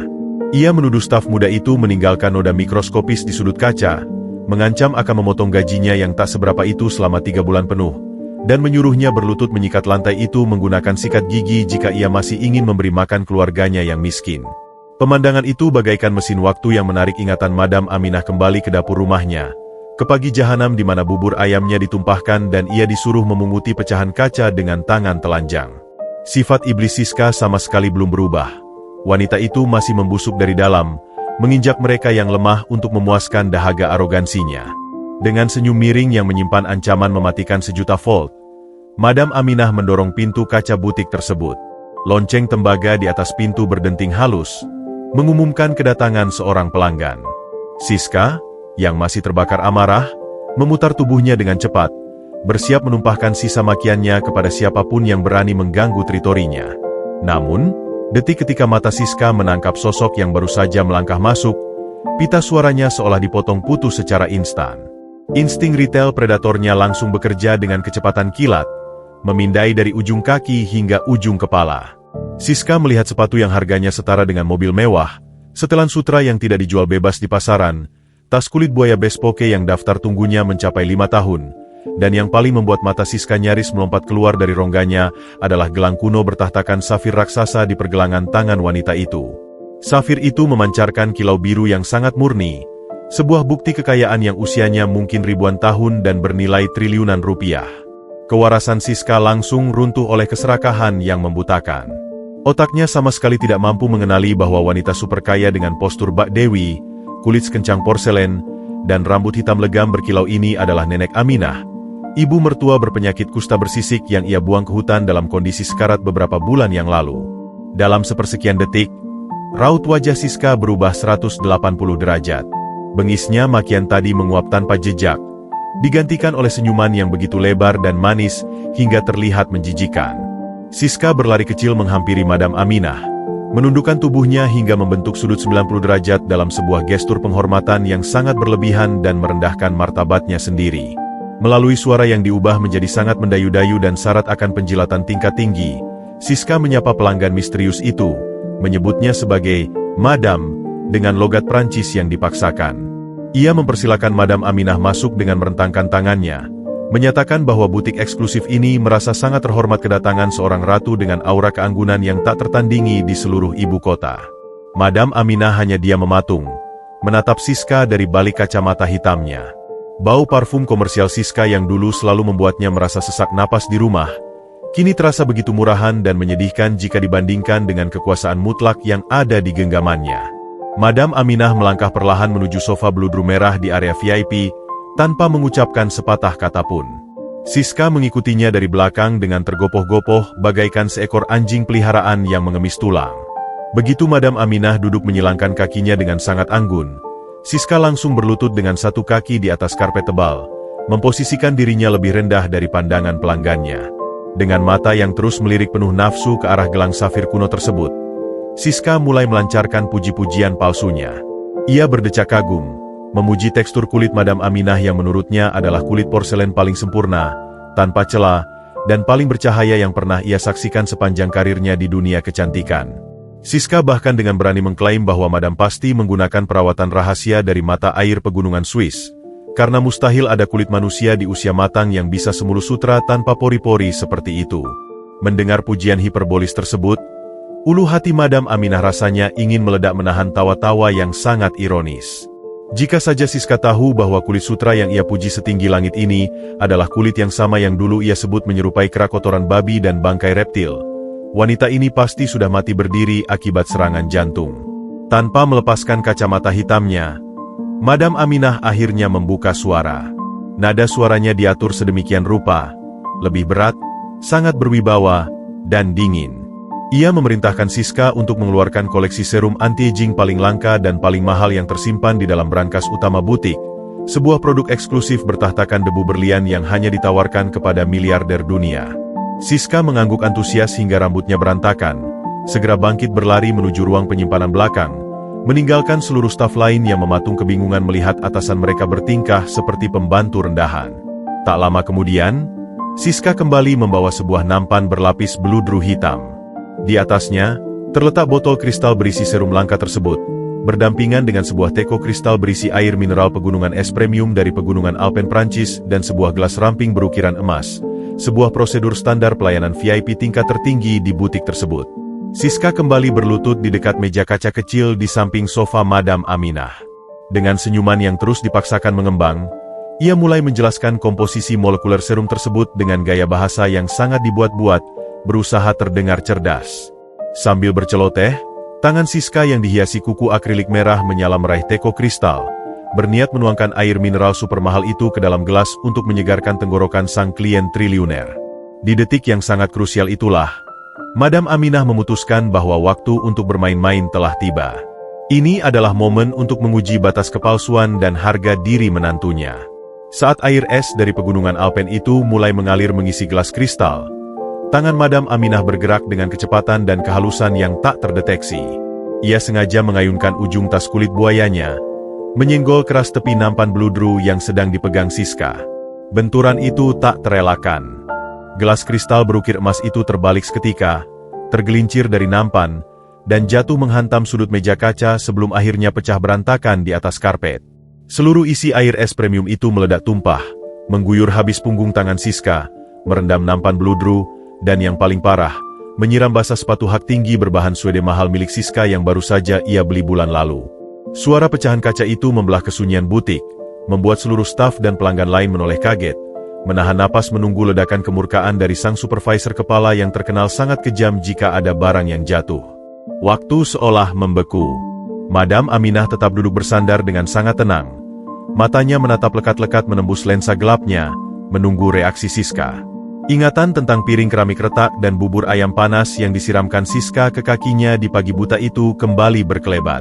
Saat itu, Siska memaki, meludah, dan menyamakan eksistensinya dengan limbah membusuk hanya karena sebutir kesalahan kecil. Kini, situasinya diputarbalikan secara brutal. Madam Aminah menumpahkan air secara sengaja, menghancurkan properti mahal, dan mengotori penampilan sempurna sang menantu. Namun, respon Siska sungguh di luar nalar dan menjadi bukti nyata betapa busuknya moralitas wanita itu saat dihadapkan pada uang. Wajah Siska sempat menegang kaget selama 2 detik. Matanya membelalak melihat sepatu mahalnya hancur terendam air es. Namun, begitu matanya kembali menangkap kilauan gelang safir kuno di tangan Madam Aminah, Siska langsung menelan amarahnya mentah-mentah. Alih-alih berteriak atau memaki seperti yang ia lakukan pada staf kebersihannya tadi, Siska justru memaksakan tawa kecil yang sangat sumbang dan dipenuhi kepalsuan. Dengan tergesa-gesa, Siska meletakkan teko yang tersisa, lalu merendahkan postur tubuhnya hingga nyaris mencium lantai. Melalui rentetan kalimat yang mengiba-iba, Siska memohon maaf sebesar-besarnya. Ia menyatakan dengan lantang bahwa semua ini murni kesalahannya karena tangannya yang terlalu bodoh dan licin saat memegang nampan. Siska mengabaikan sepatu mahalnya yang basah kuyup. Ia justru menarik sapu tangan sutra dari saku seragamnya, menggunakan tangannya sendiri, tangan yang selalu ia klaim tidak pantas menyentuh kotoran, untuk mengelap genangan air di dekat ujung sepatu stiletto Madam Aminah, memastikan tidak ada setetes pun air yang menodai kaki sang triliuner. Sambil terus menggosok karpet dengan panik, Siska meratap memohon agar Madam tidak merasa terganggu dengan kecerobohannya, mengulangi kata maaf berkali-kali seolah nyawanya bergantung pada sehelai rambut. Dari atas tahta sofa bludrunya, Madam Aminah menundukkan kepala, menatap lurus ke arah ubun-ubun Siska yang sedang bersujud mengelap genangan air di bawah ujung sepatunya. Kepuasan batin yang maha dahsyat mengalir deras membasuh seluruh luka batin di dadanya. Pembalasan ini terasa jauh lebih memabukkan daripada yang pernah ia bayangkan. Tidak ada kepuasan yang lebih tinggi selain melihat manusia paling arogan di muka bumi ini dengan sukarela merendahkan dirinya sendiri hingga setara dengan lap lantai, hanya karena silau oleh ilusi kekayaan. Madam Aminah perlahan mencondongkan tubuhnya ke depan, mendekatkan wajahnya yang kencang sempurna itu ke arah Siska. Ia sengaja menurunkan nada suaranya 1 oktav, melepaskan intonasi buatan dan kembali menggunakan sisa-sisa ritme suara aslinya yang dulu sering ia gunakan saat menegur Siska di meja makan. Melalui sebuah desisan pelan yang dingin merambat menembus tulang belakang, Madam Aminah berbisik tepat di atas telinga Siska yang tengah menunduk. Ia bergumam pelan, menyatakan bahwa posisi berlutut membersihkan pecahan kaca dan air di lantai itu ternyata sangat cocok untuk Siska, jauh lebih cocok daripada posisi berdiri arogan yang ia peragakan sebelumnya. Gerakan tangan Siska yang sedang mengelap karpet tiba-tiba berhenti total seolah membeku di sengat aliran listrik bertegangan tinggi. Kalimat itu, nada suara itu, dan spesifikasi ucapan tentang pecahan kaca di lantai, seketika memicu sebuah memori traumatis di dalam korteks otaknya. Jantung Siska berhenti berdetak selama 1 ketukan penuh. Keringat dingin sebesar biji jagung tiba-tiba meledak dari pori-pori dahinya. Dengan leher yang kaku berbunyi gemeretak, Siska perlahan mengangkat kepalanya, mendongak menatap wajah sang miliarder. Tepat pada detik itu, dengan gerakan tangan yang luar biasa anggun dan perlahan, Madam Aminah menarik turun kacamata hitam berbingkai emasnya, membiarkan sepasang mata zamrudnya yang tajam menatap langsung, telanjang, dan mengunci pandangan Siska dalam sebuah konfrontasi batin yang akan menghancurkan kewarasan sang menantu untuk selamanya. Detik ketika kacamata hitam berbingkai emas solid itu diturunkan secara perlahan, waktu di dalam butik kosmetik mewah tersebut seolah berhenti berdetak, membeku dalam sebuah keheningan kosmis yang sangat mencekam. Sepasang mata zamrud yang tajam, jernih, dan memancarkan aura dominasi absolut itu kini menatap langsung ke kedalaman bola mata Siska, mengunci pandangan sang menantu dalam sebuah konfrontasi batin yang merobek seluruh lapisan realitasnya. Pada awalnya, otak Siska yang telah dibutakan oleh keserakahan dan arogansi mencoba menolak impuls visual yang dikirimkan oleh saraf optiknya. Ia melihat sepasang mata yang sangat familiar, sepasang mata yang dulu selalu menunduk pasrah, berkaca-kaca menahan tangis, dan tertutup oleh selaput katarak keruh setiap kali Siska melontarkan makian kejam di meja makan. Namun, mustahil, pikirnya dengan napas yang mulai tersengal. Sosok di hadapannya ini adalah Dewi Pualam, seorang triliuner dengan kulit sekencang porselen dan rambut hitam legam yang memancarkan wangi surgawi. Sementara wanita tua menjijikan yang memiliki mata itu seharusnya sudah membusuk menjadi tulang belulang di dasar jurang hutan belantara, dicabik-cabik oleh babi hutan seperti yang selalu ia sumpah serapahkan.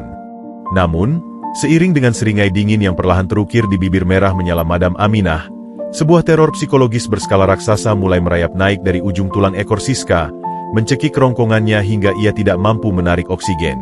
Kepastian itu menghantam kesadarannya bagaikan hantaman palu godam tak kasat mata yang meremukan seluruh sendi-sendi kewarasannya.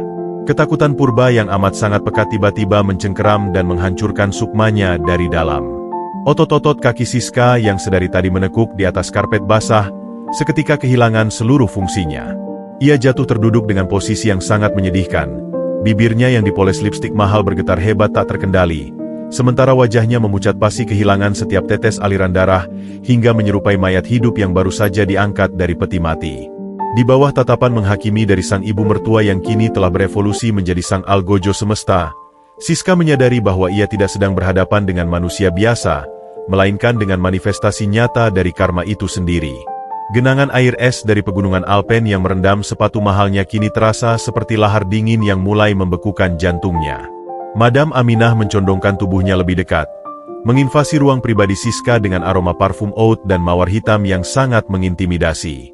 Melalui suara yang diatur dengan ritme mematikan, tidak bernada marah namun sangat menusuk bak belati es yang langsung menghunjam jantung, Madam Aminah memecah keheningan yang menyiksa itu. Ia mengurai setiap kata dengan sangat jelas, menanyakan kepada sang menantu tersayang apakah udara di butik mewah ini sudah cukup suci untuk dihirup, ataukah masih ada bau bangkai reptil dan kotoran babi yang mengganggu indera penciuman mahalnya. Madam Aminah melanjutkan monolognya yang mematikan, mengingatkan Siska pada malam badai durjana di mana tubuh rentanya diseret paksa menembus lumpur, dilemparkan ke atas bak besi berkarat, dan dibuang ke rahang kegelapan hutan rimba. Ia menyatakan dengan kelembutan yang sangat sosiopatik bahwa hutan yang Siska kutuk sebagai neraka itu justru menyambutnya bagaikan seorang ratu, merawat luka-lukanya dengan keajaiban yang tidak akan pernah bisa dibeli oleh seluruh aset kekayaan yang pernah dipuja oleh Siska. Setiap suku kata yang keluar dari bibir Madam Aminah bergema di dalam kepala Siska, menghancurkan sisa-sisa harga diri wanita arogan itu hingga menjadi debu atom tak bernilai.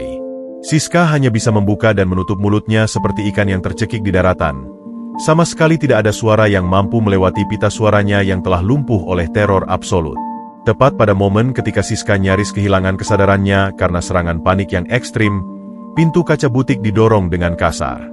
Budi, putra pengecut yang telah menjual nyawa ibu kandungnya demi selembar ketenangan palsu, melangkah masuk dengan napas terengah-engah dan wajah yang diselimuti kebingungan luar biasa. Ia baru saja ditelepon oleh manajemen mal bahwa ada pengambil alihan perusahaan secara mendadak oleh seorang investor tak bernama, dan ia bergegas menyusul istrinya. Namun, langkah Budi seketika terhenti seolah kakinya dipaku ke lantai marmer saat matanya menangkap pemandangan surrealis di area VIP. Istrinya, Siska yang selalu merasa sebagai ratu dunia, kini tergeletak menangis tanpa suara di atas karpet basah, bersujud di bawah kaki seorang wanita berpenampilan ultra mewah.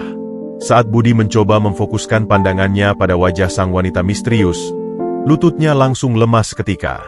Meskipun kulit itu mulus tanpa celah dan auranya begitu mengintimidasi, Budi bisa mengenali gurat wajah ibunya dimanapun. Garis rahang itu, tatapan mata itu adalah ibu kandungnya, wanita yang ia biarkan membusuk di kandang ayam dan ia buang ke dasar jurang demi memuaskan keangkuhan istrinya. Beban dosa dan penyesalan yang terlambat jutaan tahun cahaya langsung meruntuhkan tubuh pria itu. Budi menjatuhkan dirinya ke lantai, merangkak dengan sangat menyedihkan melewati para staf butik yang mematung, menyeret lututnya di atas marmer hingga celana kerja mahalnya robek. Ia menggapai-gapai udara ke arah ujung sepatu Madam Aminah. Air mata membanjiri wajah pengecutnya yang kini berkerut oleh ketakutan dan rasa bersalah yang memuakkan. Melalui isak tangis yang meraung-raung merobek keheningan mal, Budi memohon ampunan, memanggil kata "Ibu" berulang kali hingga suaranya serak, bersumpah bahwa ia telah dibutakan oleh hasutan Siska dan berjanji akan menebus seluruh dosanya dengan menjadi budak di sisa usianya jika sang ibu sudi menerimanya kembali. Tangisan Budi menggema ke seluruh penjuru mal, menarik perhatian puluhan pelanggan elit dan petugas keamanan yang kini berkerumun di luar dinding kaca, menyaksikan kejatuhan tragis sepasang suami istri arogan tersebut secara live bagaikan tontonan teater jalanan yang paling memalukan. Namun, air mata Budi sama sekali tidak menyentuh sehelai pun saraf empati di dalam diri Madam Aminah. Hatinya telah lama membatu, dikeraskan oleh siksaan di kandang ayam dan ditempa ulang oleh keajaiban sang piton putih. Dengan gerakan yang sangat elegan dan muak, Madam Aminah menarik kakinya mundur, menjauhkan ujung sepatunya agar tidak disentuh oleh tangan kotor darah dagingnya sendiri. Ia berdiri dari sofa bludru, menjulang tinggi bagaikan dewi penghukum. Ia menatap Budi bukan sebagai seorang ibu yang menatap anaknya, melainkan sebagai seorang hakim semesta yang menatap seonggok sampah biologis.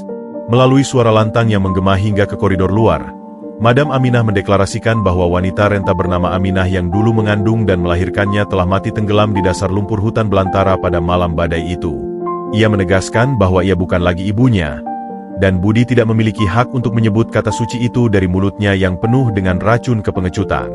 Seolah aba-aba yang telah disiapkan, pengawal pribadi Madam Aminah yang sedari tadi berdiri mematung bak patung baja di dekat pintu, melangkah maju.